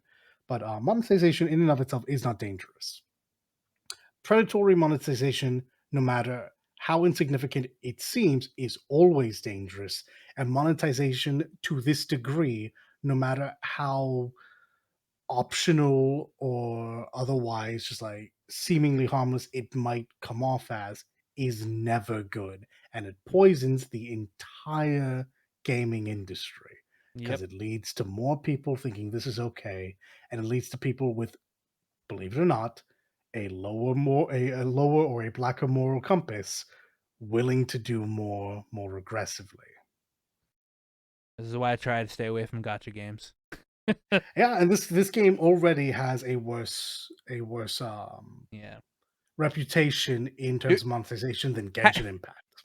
How do you Genshin Impact wasn't that horrible when it came to its monetization. That's true, and I agree with you. But think about it: this game in a couple of days has a worse reputation than the most widely known gacha game on the planet. Bruh, this game's got a worse reputation than fucking Fago, which has a shitty monetization. Which has a bad gacha. True. Fago has a bad gacha. Yeah, that gacha's not great. I don't think that's like the most predatory one, but it's not very good. Yeah. When I look at Genshin, I'm like, okay, Genshin's gacha. Genshin has gacha. It's not the worst gacha, and Genshin's gacha is only really not bad because there's not enough characters. I'm gonna be honest. I think that's the only reason. There's not enough characters, and I think the way they do the buying like the crystal packs or whatever, I think is pretty nice because I think what is like once a month or whatever, the crystal pack you get double. Sorry, if I know you're talking to the wrong person. I bought one thing for Genshin and it was. I don't know if it's every month or if it's every patch or whatever, but like the crystal pack that you buy so you can get prima gems or whatever. Each like pack or whatever, it gets doubled. So like if you buy the $100 pack or whatever, you get $200 worth of crystal crystal up gems or whatever. That's clever. I don't know that's. It's fine. It's good. You're getting. Everyone seems to perceive they're getting their money's worth. It's a decent deal. It's a decent. Yeah, exactly. Everyone perceives to think they're getting their money's worth. So I'm inclined to believe they are. That is also predatory, but it's not terrible. Yeah. And like I said, we should probably talk about the concept of monetization going ahead. For now, just know that Diablos is currently shit, and we can look forward to being continuing to be shit in the near future, unless, I don't know, Blizzard sees reason, but I doubt it. As you stated earlier, Jeff Keighley urged viewers to manage their expectations for Summer Games Fest, as it will be primarily focused on announced games, which, I mean, made sense, because I feel like that's how Summer Games Fest has kind of been the past couple of years, is that it's only been a place that a lot of like announced games like showed up, like with new trailers and stuff like that. There have been world premieres. Exactly. You have to consider that Keighley is the world premiere guy, right? Yeah. So this might be a case of people forgetting that he doesn't actually have control over that. He gets what he's given. And moreover, a lot of reveals, I don't know that these companies want him doing it. Like, they might have a very friendly relationship, to be certain, but it'll be different from, here's the thing we would like you to talk about, versus, hey, reveal our game for us. Yeah. And with this being the season of reveals, not so much like it is in the winter where the Game Awards happening and you have all that going on, this might be where companies want to do it themselves, as we've seen with Sony this past week. Yeah, like there are a bunch of companies, a bunch of like different companies have their own stuff that they're doing. Like Microsoft Bethesda has their own thing. Nintendo will probably have their own thing at some point in time. They'll have a Direct, absolutely. Capcom's gonna have one. Keighley's gonna get the stuff that maybe not, maybe developers that have like their own like separate publishers will be like, here, you have this, or like something like exactly. And I saw a lot of people on Twitter, and they were like, "This is the guy that's been hyping up, Summer Games Fest like it's the replacement of E3." I'm like, Keighley specifically has stated he did not want Summer Games Fest to be the replacement for E3. Yeah, he did in fact fall into that because of the void that was caused by E3 failing itself. He's specifically stated he doesn't want that. He's like, the reason why he hypes up Game Fest is because, like many of us, he's a gamer, and he likes seeing video game announcements. That's also why he does this. His production, and he needs to make money back on it. Yeah. Also, he is genuinely a very nice guy who does care a whole lot about this community, like the rest of us. Yeah, he's putting on an event so so people can like have some fun and all that stuff. Like, Yeah. I saw a lot of people just like complaining about it. I'm like, oh my god, like. Enjoying the video? Remember to like and sub. Helps out the channel a bunch, and we're grateful for everyone we get. Quit being fucking bitches. Let people be happy. Exactly. It's like, this is a weird thing to get angry over. Look, worst case scenario, we get more information on things we're already excited for. Yeah, just think of it like a hype train, right? It's a hype train. Yeah, like all aboard Uncle Jeff's crazy hype train. Doot doot. Yeah. He's giving a an event to where game developers and publishers can give him some stuff that he can showcase to increase more hype for the games. He's not there for a video game announcement. Thinking about this doesn't actually surprise me because of the reactions we see to a lot of directs and state of plays that aren't featuring the big game of the quarter. So yeah, in hindsight, I guess we should have seen this coming. It's just kind of a shame we have to think about it like that. But no, like honestly, I'm all aboard Uncle Jeff's hype train. I look forward to it this Thursday, right? The 9th? The 9th. Yep. Speaking of showcases, Capcom announced that they're going to have their own showcase on the 13th. They did. I have no idea what they're. This is where Dragon's Dogma gets announced, man. This is it. Look, I would be fine with that. The entire world would be fine with that. Dragon's Dogma 2. I loaded up Dragon's Dogma the other night. That game runs okay, I guess, but it's definitely not my cup of tea. I'm pretty sure I got the Dragon Dogma Dark Arisen thing because it was like a Humble Bundle pack that was like fucking cheap as hell, whatever. Not my cup of tea, but I am interested to see what a more modernized version of this game. We have a similar take. I also wasn't a big Dragon's Dogma fan. I liked the concept, and I liked that other people enjoyed it, but it wasn't, strictly speaking, for me. Yeah. I also did not like the anime, but apparently it was fucking awful. Yeah, that's a pretty common take. Oh my fucking god. The Capcom showcase is only set to be 35 minutes, which sounds really long, but we know that they're probably going to talk about Sunbreak, which should still be called Sunrise. Street Fighter 6. I've thought about this, actually, Dalit. I do not think it should be called Sunrise because they have to say Monster Hunter Rise, saying Monster Hunter Rise, Sunrise would suck. See, here's the difference between you and me. I don't think it should be called Monster Hunter Rise. I think it should be called Monster Hunter Sunrise.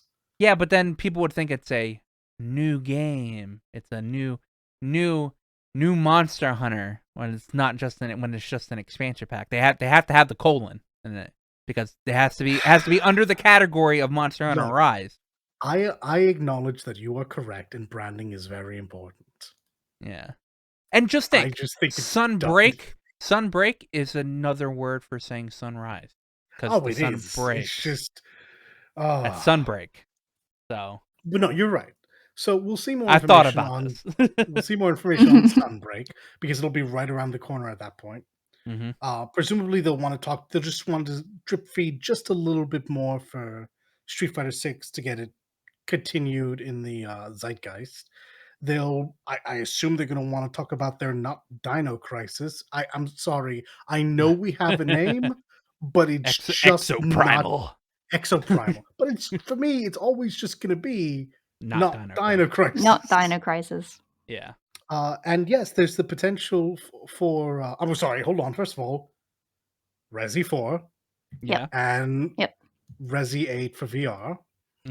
And yes, there's the entire potential to bring up Dragon's Dogma, which I certainly hope is there and would be a killer finale to that. It would, yeah. So here's to hoping. Also, Capcom, just saying, hit me up with that like super end last 5 minutes Sengoku Basara 4 Samaragi coming to the States. I know you won't, but I want it. Yeah. Good luck. Yeah, I know. Xbox also announced that there's going to be an additional Xbox games showcase on the 14th to give a deeper look into the games that they will be showing on Sunday's show. That is sick, and I love it, because essentially what we're getting are the developers' alleys that would normally be on the grounds for E3. Yeah. It just means they just decided to stream that for us, and I love that idea. And if they have a proper scheduling out for that, you'll be able to pick and choose what you're interested in and what you're interested in seeing more of and watching accordingly. That is a cool idea. Every single company should be doing it. My 2 cents. Maybe we'll get something Starfield related. I would not hold my breath. 5 seconds of nothing that makes sense. I mean, like, at this point, even with the game not coming out this year as promised, surely they're going to show something. Like, yeah, I think we'll finally meaningful, get gameplay. Meaningful, right? Yeah. I think we'll finally get gameplay. As maybe as little as gameplay as we can ever get, but I think we'll finally show something. Yeah, I think we'll finally. Like for this and for Redfall. Well, I don't think we'll see Redfall. Don't think we'll see Redfall, because they initially said Redfall was going to be out summer this year or whatever, without showing us anything. Without showing us a damn thing. Not a damn thing. I think that game hit something where they were like, maybe we can't put this game out at all for a while. We're like, okay, we'll just push it back. But yeah, that'll be interesting to see. I'm definitely like the Xbox game showcase with Bethesda will be like their announcements, and then they'll be like 2 days later they'll show probably in depth of like each thing that they announced, and hopefully some of those will be, longer gameplay trailers, maybe. Yeah, maybe. Absolutely. The QA workers over at Keyword Studios have voted in favor for unionization. Raven, you did this. You made this possible. You made this possible. Now everywhere is going to have unions. Yes. The future for games development seems a bit more rosy, though, doesn't it? Yep, hopefully. Unions are good. Okay, unions are good. Yep. We do want to hear about workers working for other workers and not just for the company. It would be nice to hear that, these people who stress and labor and bleed for us to give us what we like are getting taken care of. Because the stories of the workplace environment over the last 15, 20 years has been beleaguering at best and absolutely heartbreaking at worst. Very harrowing. So, Square Enix has seemingly went back on what they said originally a few weeks ago. Oh, why? About saying that they're not going to use the money they acquired from the Crystal Dynamics and Eidos buyout for NFTs and blockchain. I can't believe they're lying directly to our faces like that. I don't believe this for a fucking instant. Though I find it amazing that they feel the need to justify themselves at all. God, imagine that NFTs and blockchain have been so vilified now that companies that make big moves to integrate it into their game plan have to like super justify it or somehow do it with one hand and distance himself from what they've done with the other. Yeah. It's hilarious. I mean, I don't believe them for a second. Oh, not for a second. Not that they're not gonna try to do it, but I just find it funny that they're like, okay, let's save face here. Let's say we're not gonna do this, and probably do it, but also probably fail. I do suspect that Square is probably less excited about NFTs than they were when the president was making all of his big Oh yeah. processions about Yeah. it. Well, I the actually, interest has been dropping since April But 2001, I really, mean, or something like that. there was a huge crash. Yeah. exactly. So I think specifically NFTs probably have started to spook upper management. Blockchain itself is one of those things that I absolutely believe that Square Enix is still into and wants to pursue, which can range from being absolutely harmless and good for the company, or absolutely being NFTs and being the worst things in the fucking world. Yeah, there's so many actually news outlets actually reporting there's going to be a crash. So maybe they're paying attention. Yeah, I just like watching the graph keep World burn. going down. I'm sorry, what? Yeah. No, I like seeing the NFT world burn. I just like seeing the graph keep going down and down and down, and sitting here laughing, go, ha ha ha ha ha ha ha. Y'all bunch of fucking idiots. It just seemed like such a dishonest concept. That is, I mean, sure, possible, not in the timeline we live in just yet. Not even for the next 20 years, as far as I can suss out. But I have more. What is it? I have more like okay dealings with like certain metaverse ideas. Just considering that metaverse in its like base form is just like a community driven like experience, like MMOs. Unlike NFTs, this is not a new concept. It's just they're finding a way to finally brand it. That's the big difference. But like specific blockchain stuff in general is just and that the biggest problem with blockchain is you have to be super specific with every subsection, because every subsection means something different to the consumer, to the developer, and to the various con artists who know just a little bit more than the consumer. Yeah. But we're finally at the meat of this week.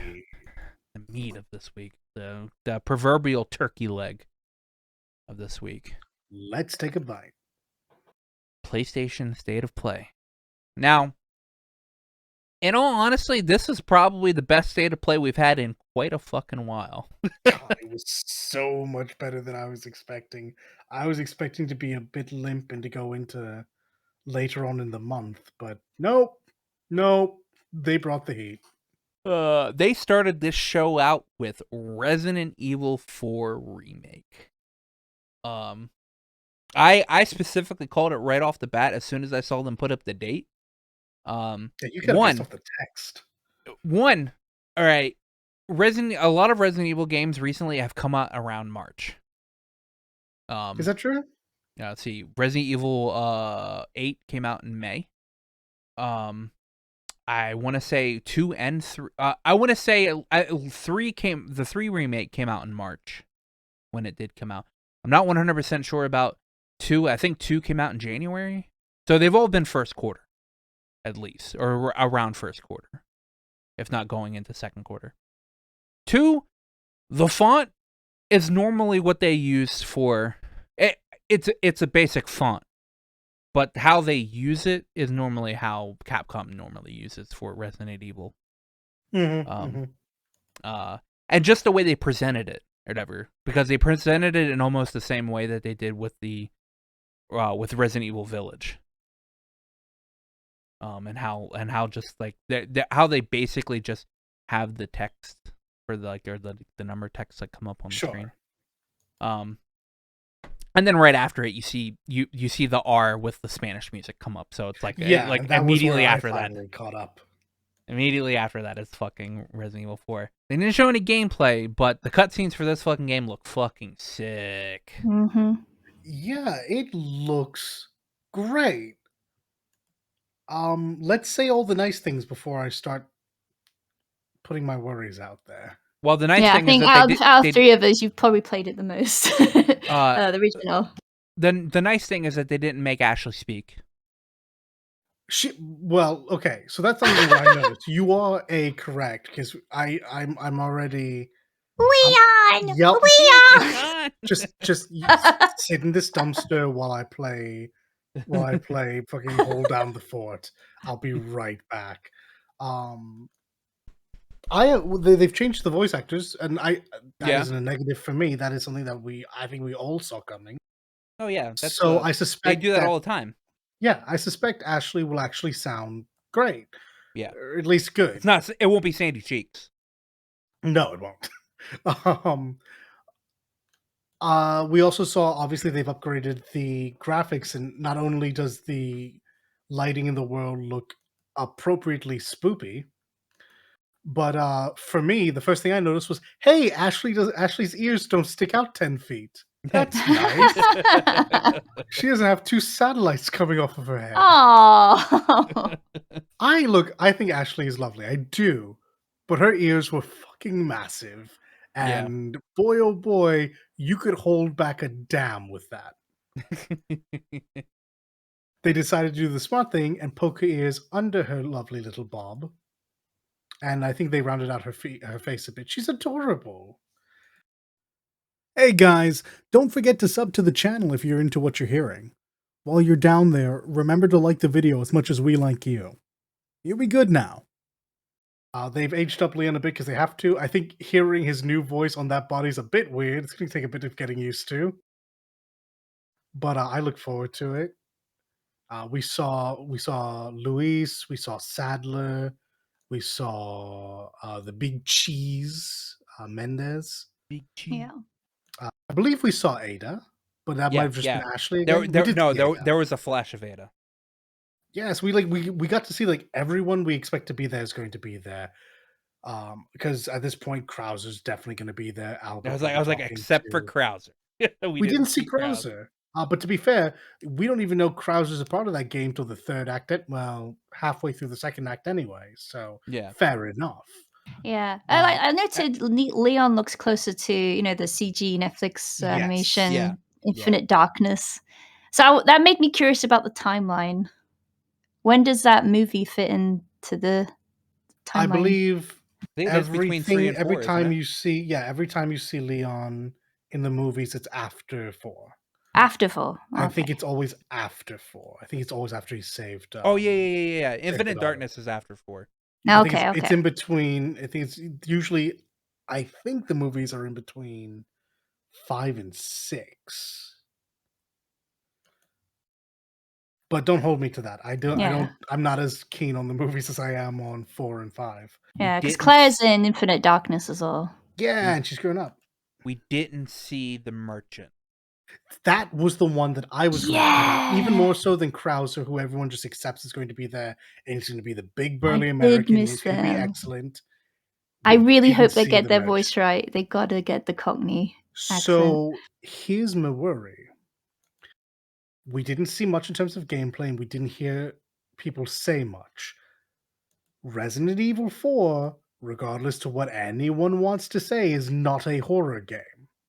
It is a tense thriller with horror aspects, and that's being charitable, because what this is a B movie with the best dialogue on the planet.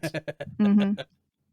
To see a trailer wherein Leon, Sadler, and Salazar are not cracking wise did make me a little nervous, because I think the point is they don't want to remake 4 to be as lighthearted.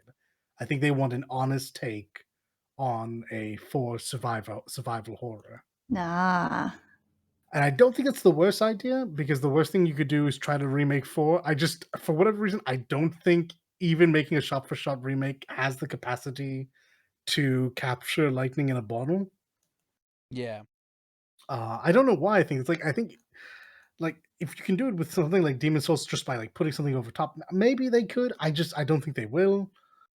So I think they've just decided to go with the other play, which is, what if we make Resident Evil 4 the way you thought we were going to do it the first time? Mm-hmm. And I still hope they have the merch in, because can you imagine the game without it? That'd be very disappointing. Because even in 8, they had the large lad. Yeah, the large lad merchant there. It was mentioned. They know each other, right? Yes, they're the mates after a fashion. I want the deep lore. How do they know each other? Yeah, no. So, like, yeah, as you say, he is directly referenced in 8. We know he exists, so it would be fun to see him. Like you, as you have correctly stated, you have to get the voice right. This is one character you have to be funny with. Come on, guys, don't play this character straight. Yeah.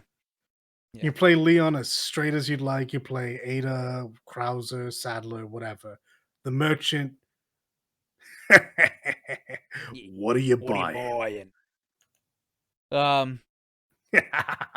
Also, I'll buy it at a high price. Also, they have to say the words "bitch in the red dress." Oh no, that's not a problem. Jack Krauser's absolutely going to be foul mouthed towards Ada. Yeah. He's got to say "bitch in the red dress." Yep. I mean, like, no. The only character I'm actually worried about, because I think a lot of these characters, despite what we know of them, actually do present themselves as perfect, like, traditional horror heroines and heroes and villains. My only worry is Salazar. Salazar and the Merchant are the only two characters I want to be strictly unchanged. Because Salazar is, how do you make him scary? He's 3'2", looks like Napoleon Bonaparte, and his right hand comes off. Yeah. It doesn't, but it was a good joke, Leon. Yeah, I'm excited. It looks spectacular, and I can't wait to get my hands on it. I'll always have 4 to play if this game doesn't scratch that itch. So, yeah. Then they went and showed off. They said that there will be PSVR 2 content with RE4. With RE4, yeah. Yeah. So that announcing it before launch, which means it's probably going to ship with it, which is super impressive. Yeah, and then they showed off 4 games that'll have PSVR 2 support. All looking pretty decent, actually. Mm-hmm. I agree. RE8. I mean, let's be real here. RE8 was already set up to be VR in general. It's a first person. Yeah, I feel like we thought this was going to happen a lot sooner than it did. I feel like they even told us to. They were waiting for VR 2. They were waiting for VR 2 because VR 2 is not out yet. This is true. For whatever reason, I thought after 7, like, we were meant to expect this soon after the launch of 8, and it just never came out. No, but yeah, obviously they were waiting for the VR 2's gen. VR 2 is way better technology. As you can tell with these games actually look pretty decent as VR games. Yeah, right? I think I had to compare RE8 to Half-Life Alyx, which I think has been the best way, like, just the best handled VR game that I've seen thus far. Like, I don't play in VR. My brain and stomach are not designed for that. Yeah, me either. They're just not.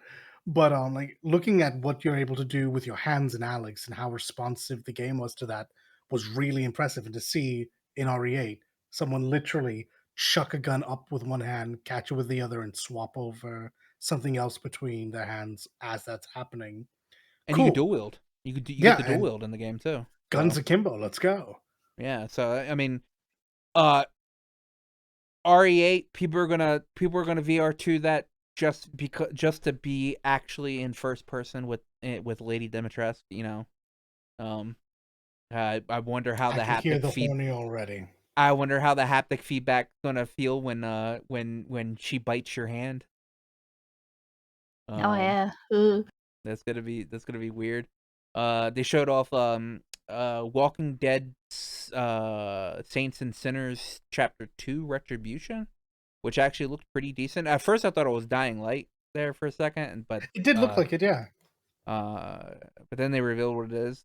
I mean, that looked pretty decent. Horizon Call of the Mountain looked pretty all right, where you don't play as Aloy, you play as somebody else, and it this looks like it'll probably be an actually decently better story, considering it's not dealing with like the weird shit that that Horizon has to deal with, which is sure. Well, Horizon's got a really fucking weird story. This feels like you're just like You're a person in the world as the people of the world currently understand it. It also kind of feels like Jurassic Park Simulator, where I was just happy when they got out of the boat. I'm happy that it's not a. I mean, I have no problem with like rail shooters or anything, but this world would to use the Horizon world would be a waste. yeah. So I was happy when they showed them like descending and ascending the mountain. Yeah. And No Man's Sky. No Man's Sky. Gonna have VR2 support as well, which is by far actually probably one of the better games to be in VR, because I mean, I just love that Hello Games is just continuously updating this game. Like, I don't even know if they're working on any other games. They are hands down just working on this game. Must actually give them money, because I have to admit, I'm super impressed that we've finally gotten to, well, not finally, we've been there for a while now, that they did manage to get to what was promised yeah, despite the launch, because that could have killed most games. So they finally got to where they wanted, and they have long since pushed past constant new material and now VR. It's No Man's Sky is really impressed with what it's become. yeah. That ends their VR2 support things. Then they showed a trailer for Street Fighter 6. Hey guys, how much time do we have? Go ahead, talk about it. Okay, so Street Fighter 6 drops, and this is going to be one of those defining games for Street Fighter. Street Fighter has a long history of actually defining the genre that is fighting games in general. Street Fighter 4 brought fighting games back from the brink of death. Street Fighter 5 existed, and now Street Fighter 6 is starting to do what Street Fighter 3 did way back in the day, which is bring in a new generation. So, everyone's favorite character from Street Fighter 5 returns. It's Luke. He's got a weird smile. And with him comes fan favorites Chun-Li and Ryu, and a new member, Jamie. People have been saying Jaime. I really wish it was Jaime. That's such a more interesting name than Jamie, but whatevs. Point is, new characters split down the generational lines, and they're using hip hop as a hip hop and urban, just urban lifestyle as a basis for this. Game looks sick. Wide Ryu from that original trainer is dead. He's actually more human proportioned now, which is nice. Good to know we won't be fighting with a refrigerator. There was a big focus on just like the way the game looks. It's very stylized. I think that's what I want to tackle first. Like, this game's super pretty. It is. You do have to get over the fact that anime characters have been translated to the Resident Evil engine. But once you're past that, like, these characters look great. The colors pop. They've purposefully gone for a very inspired artistic style. The previous generation's ink stain and ink wash effects have been augmented. They're still there, but they've been augmented by spray it looks awesome. Graffiti. Street art. I love it. Graffiti and street art. It's really cool. So a lot of the hit effects are going to be they've gone from ink wash to graffiti. It's real sick. Let's talk a bit about the gameplay stuff we saw. There's going to be a create a character type thing going on. Like, I'm a little surprised. Like, this isn't even new. This is an ancient concept that I think we first saw sometime back in the early 2000s. Yeah. And yet somehow Tekken it feels had one, didn't it? Tekken had it in Tekken 6. But I'm thinking all the way back to Shujinko in Deception, from Mortal Kombat Deception. Oh, yeah, Yeah. Oh, I still think Shujinko is the best that the concept's ever been done. I think Def Jam had it as well. Yes, Def Jam did have it. So, like, this mode is kind of a tried and true mode. So, they've decided, instead of doing the typical world tour where we're in like 8 to 12 different locations on Earth, this is a Metro City focused game. It's And like I'm an open sure world Metro City. and I'm sure the level design for the individual stages will be throughout the world. But we're going to be able to just kind of wander around Metro City. We've seen characters like Hugo and Poison show up.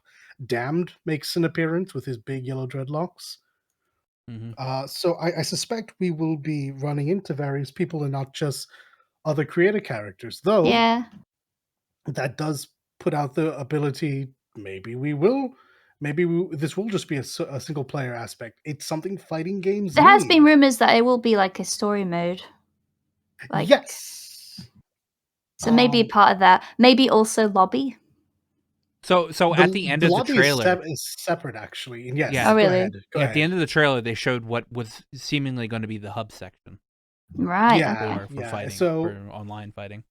unlike traditional Street Fighters where you just select in a menu, I want to fight now, and then 2 seconds later you're in a fight, this seems to be taking more the Arc system works, where you Yes, run into yes. the hub and you have those cute little arcade cabinets and you challenge that way. That's been met with some back and forth because not everyone's about that. But in concept, it's adorable, and this game clearly is it's themed entirely for a new generation. Yeah, yeah. And that goes past just the characters that are being brought out. And leaks be damned, there's so much talk about there. If you just stick with what we saw, they do want to bring in new players, and unlike before where we've seen a lot of like, oh, we've made it bright and we do a bunch of flashy things. They've done a lot of really smart ideas. There's the single player overworld concept that they have going on, which is brilliant. And more importantly, they have a modern control scheme, which I think the best way to describe it is actually Smash controls. Yeah, it looked very simple. Enjoying the video? Remember to like and sub. Helps out the channel a bunch, and we're grateful for everyone we get. And more importantly, they don't call it simple. They call it modern, which which is genuinely a brilliant idea. Is this the case of relearning all the movesets? No, because there will be both. This is a knowledgeable attempt at understanding not everyone wants to do those motions. Good. That's clever. Yes. Now, we don't know if this is going to impact damage-wise and how viable it is if you ever want to learn and compete, but I was going to say, it might impact tournaments. It might have Realistically, I think what this is for is fighting games are a super niche genre, no matter what anyone wants to say. With the exception of Smash Bros. And just Smash, these games don't sell that well. Yeah. So this is a way for people who are going to come in, play for 2 weeks, put it down, and maybe come back once every month and just kind of dick around with their friends. This is something so that you can have fun.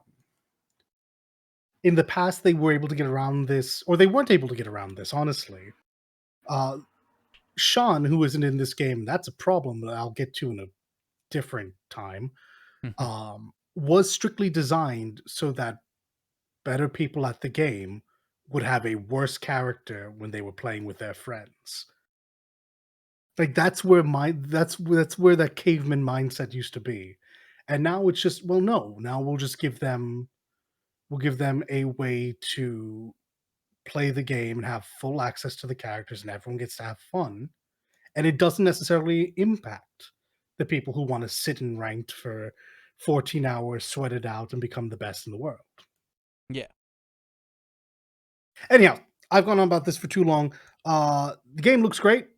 There are leaks. Everyone's favorite characters are coming back, unless your favorite character is Rufus, in which case I don't want to talk to you. Did you see the versus screen? Yeah. That was fun. Does everyone remember Soul Calibur 2 when you would launch a fight and just before the fight got underway you could yell at each other? Or just move your characters' faces or whatever. Now you can smile smug with Ryu and really want to punch Luke's face. Or just smash all the expressions and be very confusing. Yeah. Or yeah, just have an absolute seizure. No, this is great. I love this. Yeah. Street Fighter 6 looks honestly looks a lot better than any other Street Fighter that I've seen in kind of quite a while. Dope. They've been trying to get new people into Street Fighter since Street Fighter 3. Oh, actually, the most important thing. They changed the fucking logo. They don't. Yep. I don't even necessarily think this logo is good, but it's leagues better than what it was. Yeah. That's like the first thing we said when we saw it. They changed the logo. Yeah. Like, it was legitimately something to get hype over. That logo was bad. So yeah, people will be able to munch down on some Street Fighter 6 next year. They said, yeah, play it. Seriously. Exciting. Yeah. Next, they showed off a indie-ish looking game called Roller Drome, where you were in a dome or in a place where you could roller skate and do tricks and shoot with guns and rocket launchers. And I've had time to think on this game. I'm still not sure what I feel about it. I really don't know. It looked interesting. I don't know if it's a game that like this game is probably like one of those like $20 to $30 games that get sold because it's like I don't know if they're gonna do like if there's like some online element to it as well. But it just looked like you were rollerblading, doing tricks, shooting like robots and shit with guns. It looked fun. It's very stylized. I think I like the style of the game, and the music in it was pretty good too. At least what they showed. I have to admit to not remembering the music, but I do remember every still felt like a panel out of a comic book, and that was cool. Yeah. So, we'll have to see like later on when this game actually releases, because it releases sometime this year as well. I think sometime in August, maybe. But yeah, it looked interesting. It was probably the most random trailer we got probably. this thing. After that, they showed a new trailer for Callisto Protocol, which is the Dead Space-esque game made by the original creators of or the original team for Dead Space. It's not one for the squirmish, let's just say. Yeah. This game looks a hell of a lot better than the fucking Dead Space remake. And it's coming out earlier than the Dead Space remake. This game actually fucking it's coming out earlier. Yeah, this game is coming out in December, and I think the Dead Space remake is slated for the beginning of 2023. Yeah, the release date on it is currently the 2nd of December. So. Yeah. Interesting. This game actually looks sick, and in both that it looks cool, and in the fact that it is gross. Yeah, it is. It is a definition of sick nasty, I guess. Yeah. I'm actually pretty excited for this game. I wasn't really hyped when it first got announced like a year and a half ago or whatever, but now that I've seen like more of it or whatever, I might actually pick this up. I'm not really too I didn't play Dead Space or whatever, but this game actually looks like it might actually control like super well and have like a bunch of visceral shit in it. Yeah, for sure. And according to Jeff, we'll be getting to see even more of it on the 9th during Summer Games Fest. So yeah, hopefully, because I did personally feel that it was a great trailer. I wanted more gameplay, and I think we're gonna get it. We're gonna get it during Summer Games Fest. So look forward to that. Dalet's favorite game came up next. New trailer for Stray. Cute. I love this concept. You're just wandering around a cyberpunky robot-filled town as a cat, trying to do something. I still don't know what it is, but like this is my kind of puzzle game. I like it. I found out it also is coming out on PC. It's pre-released on Steam. Oh, nice. Yes. Yeah. So I mean, but Aqua memes, but I genuinely do. No, I'm gonna try this too. I'm gonna try this game too. But also, if you get a PS Plus and you get the extra PS Yes, Plus, the next level up or whatever, you get it for free. I did So see that, and What? Really? it is yep. almost tempting for me to check Fucking out the hell.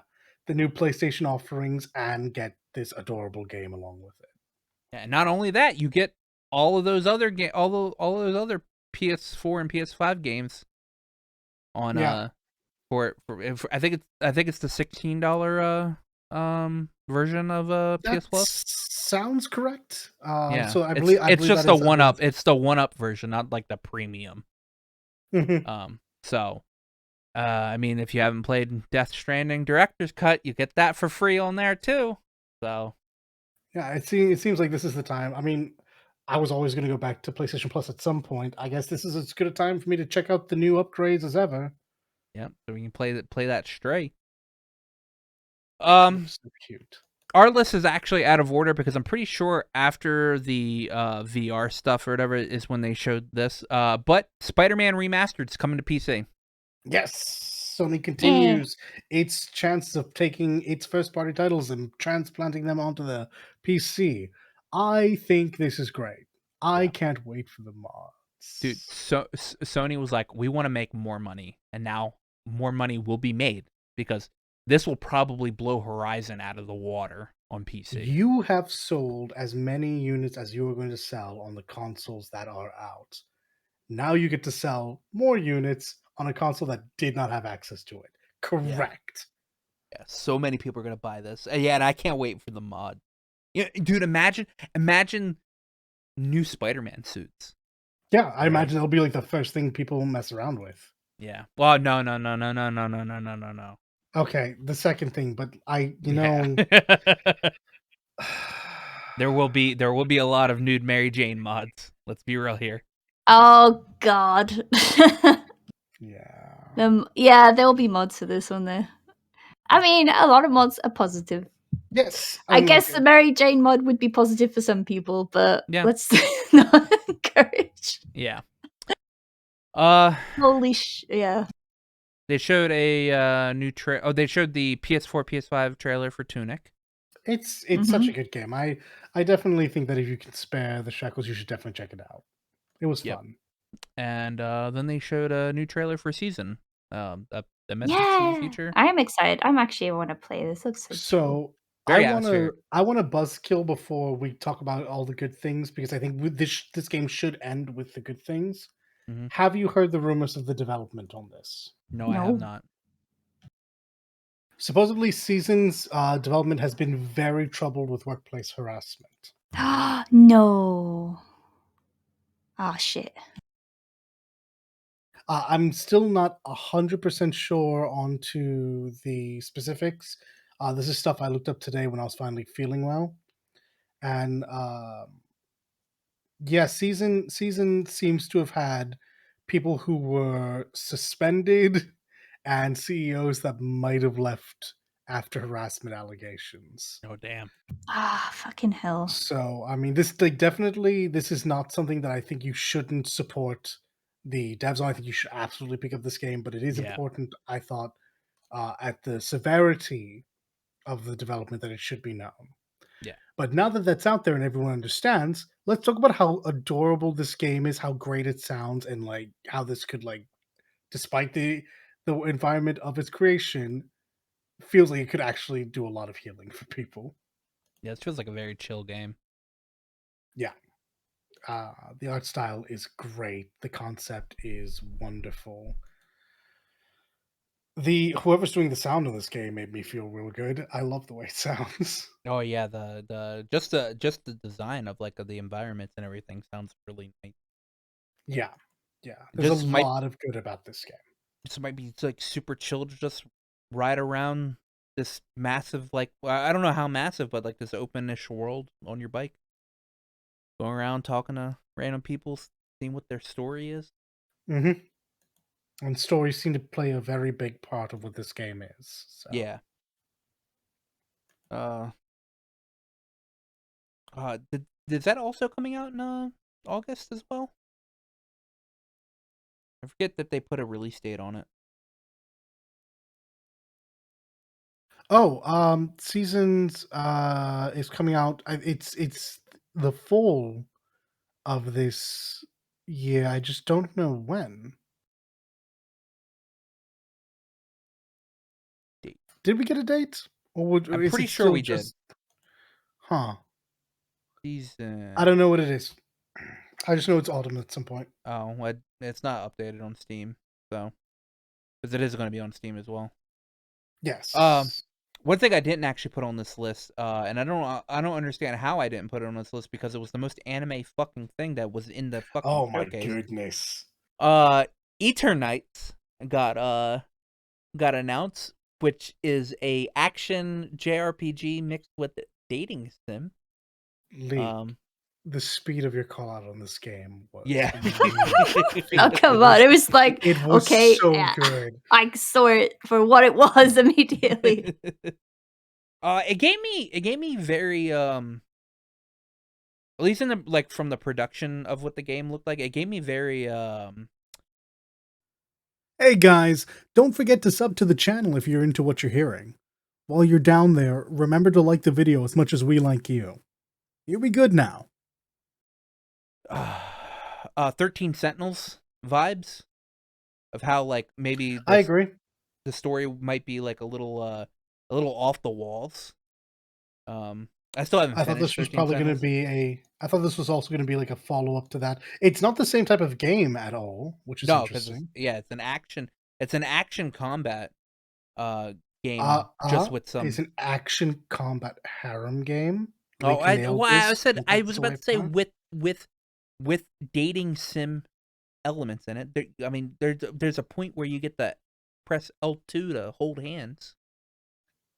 Degenerates. I know, degenerates. I'm actually kind of interested in this game, cause like at least like gameplay wise, like the combat wise, looks nice. You get a fucking light cycle, what looks like a light cycle.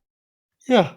I don't know. It looked interesting. This game by far was like, outside of like the games that I've already seen, this was probably the most interesting of a reveal. That I haven't seen just yet. And sure. it said it gave me very 13 Sentinels vibes, which I need to finish. Because I just hear that fucking game is peak fiction, and what I've played of it is pretty much peak fiction. Mm-hmm. So I'll be interested. That's slated for somewhere in 2023 as well. So I've got a bunch of time. But we now get to the showstopper. Bring the fire. We all had assumed that we might have seen some Final Fantasy 16 in this state of play, and as soon as Yoshi P came up on screen, we knew our time has came, and it was time for us to see what they had. And the Yoshi time P had come, and so had we. Yoshi P stated that from now on they're going to be doing a bunch of interviews and media events to showcase what they have of Final Fantasy 16. And then they showed their trailer. The Dominance trailer. I've seen this trailer so many fucking times. It's really good. This trailer was so fucking hype. The combat in this game looks so sick.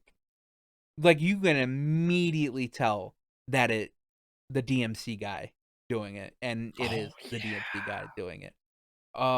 It's so the story looks like it's gonna be fucking like so suspenseful and action packed. There's fucking kaiju battles, like playable kaiju battles in this fucking game. Like I don't even know how to even like talk about this game because so I think you can help with that. Final Fantasy is known for two things: VV, black mages, and summons. Two things. You said three. I know. Well, I chose those. I know VV is a black mage, but specifically, if people know nothing else, they know VV. summons are so often integral in some way, shape, or form to the plot of the individual games in the series. But this is the first time they felt like they really are the fulcrum. Yeah, let's go to the ones that everyone knows. 7, summons really don't feel like that big a deal. Materia does, but not summons themselves. 10, as we were talking about before, is another coming on point. The whole idea is you're traveling along to get summons, and yet they don't really feel like the fulcrum of everything. 12, I guess they were there, but only Bellius is even plot relevant. Maybe Famfrit because of Sid.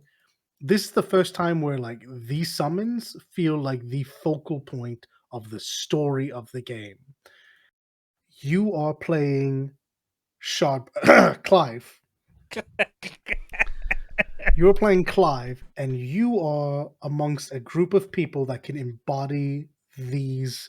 Oh, they're not espers in this game. What are No. they? They're called icons. Icons. You can embody an icon. You and there are a few of you, and you can duke it out. And it Yep. seems the wars are based around these major figures that are capable of doing this. So everything comes down to, as always, there is good versus evil. There's a war happening, and the powerhouse of the war are these special folks that can become icons. Mm-hmm. And it's sick as hell. Yeah.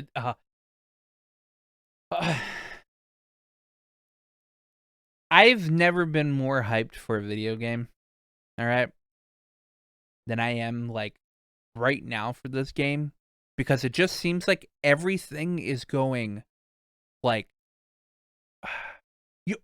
what is going to concern me about this game is that it concerns me with a lot of other games, all right? I hope the hype doesn't get too large for this game. Yeah, I can see, especially with it not releasing quite when everyone expected, which we will get to. I can see this building and building and building to a point where it's still a great game, but what people build up for themselves isn't what is delivered. Yeah. I'm the what they have shown of this game looks fucking sick. All right. It is the art style, the the graphics of this game in general, the combat of this game. Oh, I need a demo now. The and we'll talk about this in a little bit. The music Yeah, we will. for this game, the voice acting has sound fucking good. It's like, Yeah, they're clearly using the same company that they use for 14. They sound great. it everything just seems to be going like so well for the production of this game. And like honestly, I mean, we're gonna do a lot of dick riding here, but I mean, that's honestly because the producer of this game is Naoki Yoshida. And I have no problem explaining my bias and how I think everything he touches is gold. It's fine. this motherfucker just literally knows knows what to fucking do. He knows how to produce a game, and he's done so since he took over 14, and then when Heaven's Word finished or whatever, he was tasked to make 16, and a bunch of developers from the Heaven's Word team broke off to start pre-production on, or start concept and then pre-production on 16, and we are seeing now what the fruits of that labor is. They did reveal at the end that the game's going to is slated for summer of 2023, which is quite a bit further out than I expected. Only a little bit further than I expected. Cause back when Yoshibi did say that when the next time we would see it, he wanted us to be able to pre-order it. He wanted us to be able to pretty much have it in our hands not too long after.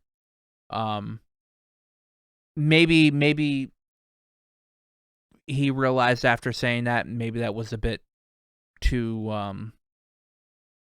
Hey, what you want and what's capable isn't always the same. yeah, might be a little bit too like ambitious for him to do that, which is fair.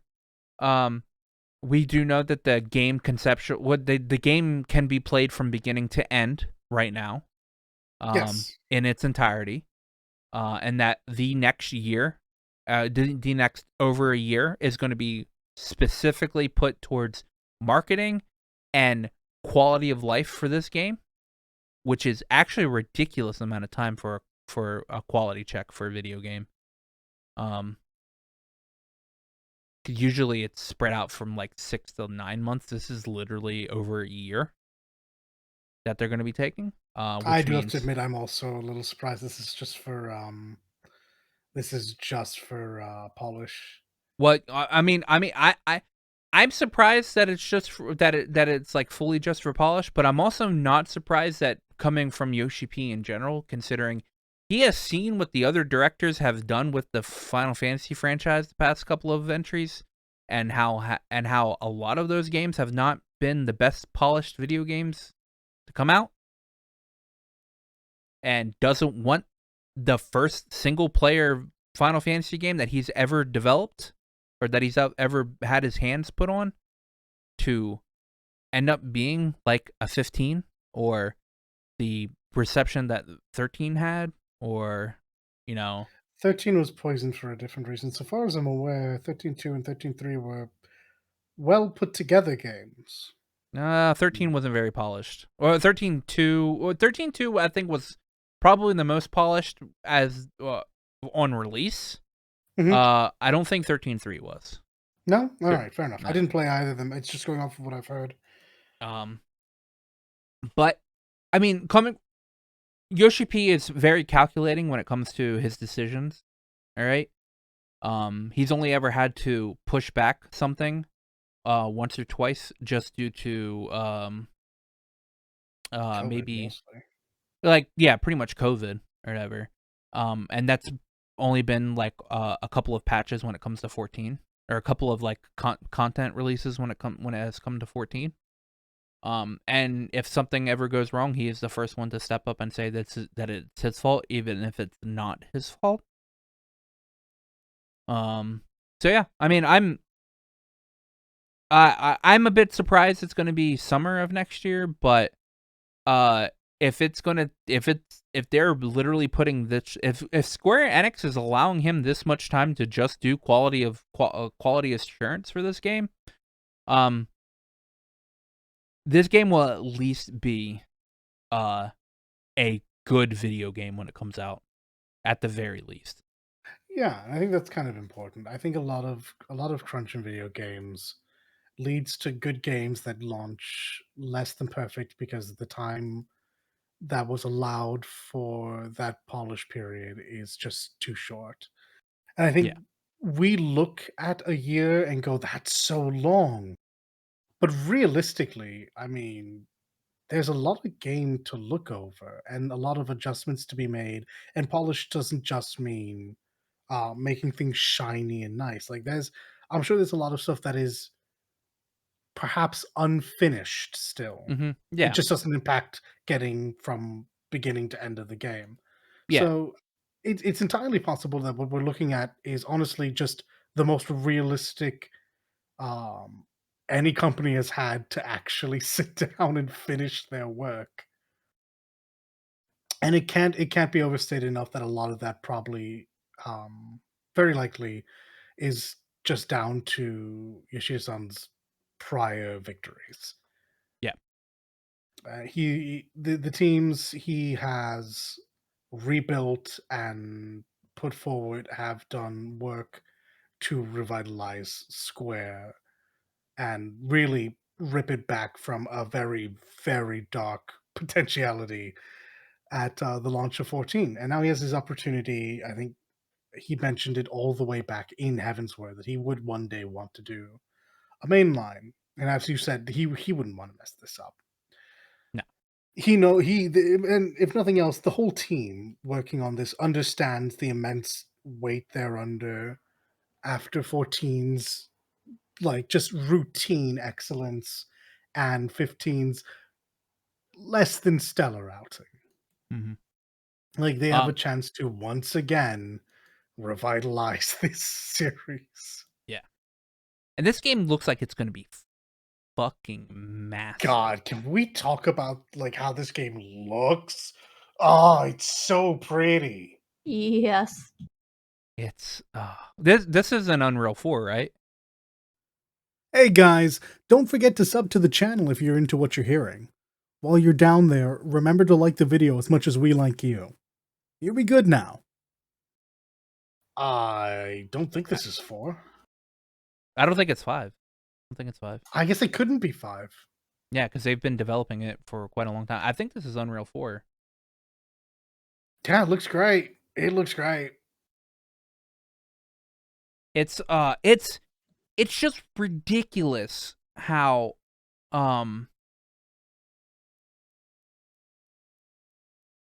yeah, it's just ridiculous how good it looks. Like this is this game's supposed to be open. Is this game going to be open world? So we don't know. And moving back from like just the characters looking fantastic, and they do, mind you, that's the Square Enix special if ever there was one. Yeah. We did, after the reveal, get access to, in various interviews and just drops from Square, looks at like the game, and yeah, it looks like it's going to be what 15 was, where it is technically a big open world, or at least open region, depending on what parts of the region, what parts of the world you're in at that time for the story. It's true, and I mean, I always kind of just imagine, well, the next Final Fantasy is going to be more linear. It's always going to be more linear. And it does not look like that's the case. It looks like they have some cultivated areas of the world that they want you to just be able to walk around and take in what they've done. Mm-hmm. Like, honestly, some of these places look vast, and that could just be camera magic. It could just be the correct angle. But other places do feel kind of, not claustrophobic, but very intimate. Yeah. And they, of course, again, lighting goes a long way. A lot of those more intimate feeling things are very foggy and dour, and there are a lot of dead people around. And like the larger ones is literally Clive looking out over an immense grassland, an entire city, and a giant bloody mountain. So yeah, sense of scale is all over the place, and in a good way. Mm-hmm. And then after the trailer, I think it was like not but like 10 hours, at least like less than 10 hours after everything was like shown, they did release the main development staff for the game. Damn right they did. Which is one thing everybody's been looking forward to, because after the first trailer we were thinking like, who's on this fucking team? All right. Producer, obviously, Naoki Yoshida. He's his main role is producer and director of 14, but he's worked on Dragon Quest X and Dragon Quest Monster Battle. He's also worked on like Bomberman 2 or something like that. He's worked on a bunch of like smaller games. The main director is one of the only two people that have not worked on 14. The main director is Hiroshi Takai, who is the Final Fantasy, he worked on games like Final Fantasy V, Saga Frontier, and I think he was the director for The Last Remnant, which wasn't a horrible game. Wasn't the best well-received game, but it wasn't like the worst game ever, and I thought it was fun for what I've played of it. The main story, the creative director and the original screenplay writer is Kazutoyo My Hero, yeah. who worked on stuff like 14, worked on 12, worked on The Last Remnant as well. Localization director Michael Christopher Koji Fox. He's the actual head of localization for Business Unit 3. And he's done his stuff. story. If you've ever seen the No clip, is already so wild. Yeah. For him to have somehow added another incredible step up. Yeah. He's been on stuff like 14, 11, did the localization for fucking Dirge of Cerberus. One of my personal favorite games. Oh no, it's not. Don't you lie. No, I actually really love that game. Do you really? All right. Yeah. Hey, someone has to. I unironically love Dirge of Cerberus. Oh, it's not the best game. It's not the best game. It's not the best game, but like as like a game that I enjoyed playing, that was a game that I enjoyed playing. Hey, more power to you. Art director is Hiroshi. I can't read the font, but I think it's Hiroshi Minagawa. Yeah, Hiroshi Minagawa worked on 14, 12, Tactics. Combat director is the other person that has not worked on 14. Let's fucking go. Ryota Suzuki, who is the guy behind Devil May Cry 5, Dragon's Dogma, Marvel vs. Capcom 2, all games published by Capcom. He literally was like, "Fuck you, Capcom, going to Square Enix." Yeah, as you can tell, the combat is definitely designed by this motherfucker because it looks very similar. His battle direction over the last several projects he's been in has been top notch, and it just looks like he keeps hitting. Yeah. Yeah, dude, we need a fucking demo for this game. We had to have a demo this year. Don't tell me anything about the story. Skip from sequence to sequence. Just let us walk in the world and fight shit. Let me walk in the world and fight stuff. Yeah. Oh, I'm so excited. Character designer is going to be Kazuya Takahashi, which we've seen him of all the characters. They look fucking great. He worked on 14, 11, and Final Fantasy X. The characters in this game are actually super wild, though, because yeah, you'd be forgiven for not thinking that after the first trailer, where everyone kind of felt like just, humans in the world. Mm-hmm. But then, especially in this trailer, when we get all of the icons, which look amazing, we also get Hugo Kapka, an actual mountain of a man. And we get Benedicta Harmon, who is really pretty. Oh my god, and her outfit is so sick. I love the feathers. But a lot of the a lot of the, at least the dominant characters, or whatever, they also represent the icon that they. Yes. Yeah. They gotta dress to match. Yeah. And honestly, they do. Hugo's huge. It's obvious who he is and what he'll be tied to, and the thematic ties with Benedicta are also there. I think obviously we're not going to get much of that with Clive, because he's if you forget the Persona reference, he's the fool. He's the Mary Sue or the Gary Stu. I don't know about that. I don't know about that yet. It looks like he's going to go through some stuff. He's troubled McEdgy Edge, Yeah. But even getting past him, like there's the children. His little brother, Clive as a young man is a vastly different different look than he is as an adult. Yeah. The king, all of the various the character work in this has been great, from as bland as people were talking about in the first trailer. And honestly, I thought they were fairly right to do it. So they've definitely proven us wrong. You love to see it. Yeah. Also, y'all, I've seen what you all have been writing about Garuda. Come on. I get it. Man. I get it. That's fair. Hey man. They wrote a lot of stuff about her in 14, and they're just gonna do it again. So, everybody loves the bird tits, I guess. Garuda herself is actually very, very well covered. I think people are just really in love with how feral she is. Yeah, she's really Yeah. feral. Yeah. It's great. And then we get to the composer for the game. Who we knew deep down. We all knew. Yeah. But it's good to know. We all knew after the first trailer. We were like, this is very, very Soken-esque. Even Alex and Husky sat there and was like, this sounds exactly like something Soken would make.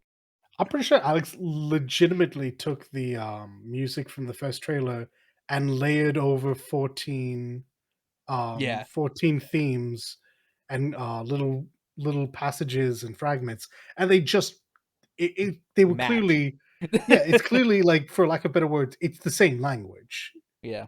Like, it's one voice saying different things, but if you put them on top of each other, it just flowed so well. Yep. Yeah, composer's Masayoshi Soken, and boy, cancer will not keep this motherfucker down. Exactly, that's what this means, right? That Yeah, whilst he was putting out his magnum bloody opus out there in 14 with To the Edge, he was also working on all of this as well. Yep. When did he find time to rest and heal? Dude, he all he needed was to see us talk about the music in his game, all right? And was like, I'm never gonna not talk about the music in your and he just did a Primal concert, by the way. yeah, He he did. just did, yeah. He just did It just ended yesterday? Yeah. He looked at cancer and was like, nah, fuck you, man. I got music to write. I'm busy. I ain't got time to deal with your shit. I mean, Grim Reaper got tired of waiting and just left him alone. Yeah. He was like, you know what? No, actually, no. The Reaper heard his music and he was like, I can't take this away. And like, it's great that we can make these jokes because there was a very dire time apparently for him, and like it's like how songs mean so much. Like music means so much to so many different people, but a lot of the times, even in music that has lyrics, a lot of the understanding, the themes, and the meaning behind it gets lost. How cool is it? We understand what he was going through when he was making this music, and we can appreciate it at a level normally, and we all love Uematsu, that we just can't get invested in. Yeah. Like it's so cool. Yeah. So good. I love it so much. Dude. And the theme that they played for this trailer, it was metal as fuck. So good. When and the song itself says like has the names of the icons in it or whatever. And yeah, when they they're go clearly through core to the theme. Yeah. I was just like, oh man, dude, Soken's a goddamn fucking genius. All right. He's just so good. Like I know Evan like gets on the people that talk about how good Soken is or whatever because like he makes fun of the 14 community because everything about 14 is just so great and they're like the best fucking developers or whatever and like period or whatever. But I just want to talk about how like Soken is literally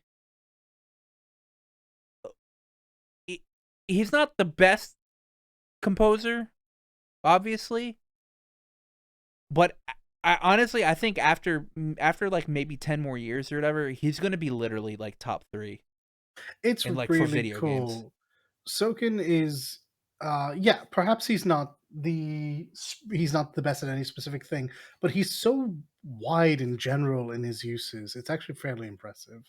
And yeah, I can absolutely see people getting tired of just the way people talk about 14. This is what happens when you can foster a relationship between the development teams in all aspects, the game development, the writers, the composers, the producers, with the community gets a chance to form a relationship, and that more than actually what's done, um just the fact that we can relate to these aspects means a lot. And so yeah, we're gonna continue like absolutely singing the praises because fuck yeah, we get to enjoy these people both as professionals and what they've actually done. It's great. Oh man. I just want to hear the OST for this game. Like, playing it aside, I just want the OST right now. I just want to listen to it. I just want, just let me fight the Dragoon. Just let me fight the Dragoon. Just let me fight the Dragoon. I don't care. Just put me in a field with like 100 people and tell me my only job is to survive. Don't no tutorials, no story. Just I wanna press buttons and see things. Oh, also, please let me turn into Ifrit, and then you can end the demo. Please let you turn into Ifrit. Yeah. We could literally have. Dude, we're at 2 hours and fucking 40 something minutes. We could literally. This should have been a standalone. We could literally talk about 16. And we will later on, and whenever we get more 16 news and stuff like that. Oh man, but next week we have everything that happens between this week and next week to go through, because there's gonna be a lot of we even have conferences and shit after we record next week. Yep, so, like literally up to the hours that we usually record at, there'll still be things going. Yeah. So fuck. What are you doing this week? What are you guys doing this week? Surviving, which is nice. I think you survived. I did, yeah. It's been nice. I'm starting to be able to like properly focus again. Later on this week, I plan on popping back into Cold Steel 4 now that I can process what's happening and not just like go through in a haze. But up until then, I probably will just continue playing a Musou game and catching up with all the work that I'm behind on. But yeah, more Cold Steel 4. It'll be nice to get back to that. Yeah. Lake? Yeah, I've got a lot of work to do, so I probably could be going back to the whole like play a game when I have time. That's fair. The Work usual. is very important. I hope you get to play that really cool game again. Yeah, it all depends if because I played it on as part of a community on a stream. Snake, if anyone knows Snake on Twitter, on Twitch. Ah, okay. Yeah, but he was basically running this game for his stream group, friends and stuff, and I hopped on. Mm-hmm. Let's see. I am on episode 129 of Critical Role Campaign 2. So I've got like 12 episodes left. 12 to 14 episodes left of that campaign, and then I can start campaign 3. But I'm also after this, I'll be Dan's waiting on me to watch The Boys, because I got him hooked last night, and when we ended last night, he goes, "Yeah, I'm hooked." All right. This is probably the best thing that Seth Rogen's ever wrote, is The Boys. All right. I didn't realize he was a writer on it. Yeah, no, he's the writer on it. He's the one that created it. He made that and Invincible, like the superhero animated show that's on Okay, not to downplay Seth Rogen's capability, but those are two comics. I don't think he's the writer or the creator of either of those comics. He might be the screenplay adaptation. No, I'm pretty sure he's the. I don't think The Boys is Let me see here.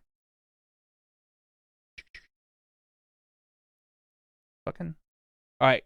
The Boys TV series. Pretty sure it was Seth Rogen. Developed by Eric Kripke, which makes sense.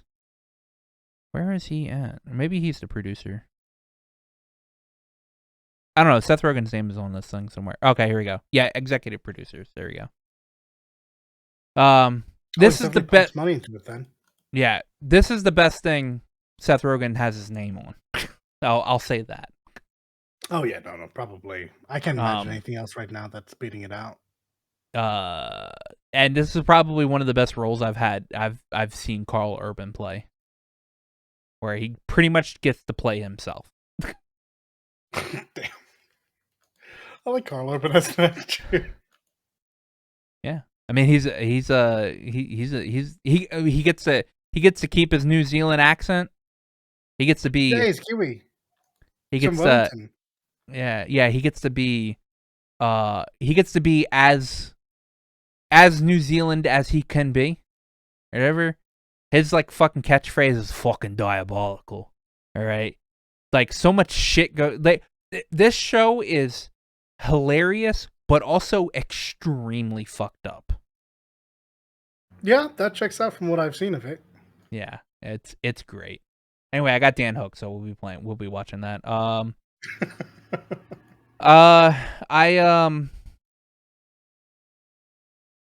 Since I did pick up Xenoblade today, I got to chapter 10, which means I've got like 9 chapters left. All right. I'm probably going to start focusing on playing that. All right. Because I have been playing. I've been playing Cold Steel, and this is a game that's a game series that I've played over and over and over again. So I need to focus on doing that so I can be ready for Xenoblade 3. Yes. That way I can focus on other games that I'm playing. So yeah, the boys Critical Role and Xenoblade. Enjoy. What I'll be doing this week, and maybe looking up I'm seeing if I have a tabletop place near me, because I want to. Okay. Because I want to just go in there and maybe see if they got any like good books or whatever. I want to see if they have any dice or whatever. I've been wanting to get more dice. I went and looked on the Critical Role page or whatever, and I was specifically looking for Jester dice, but they don't have Jester dice. Like they haven't made Jester dice yet. And I was like, fuck.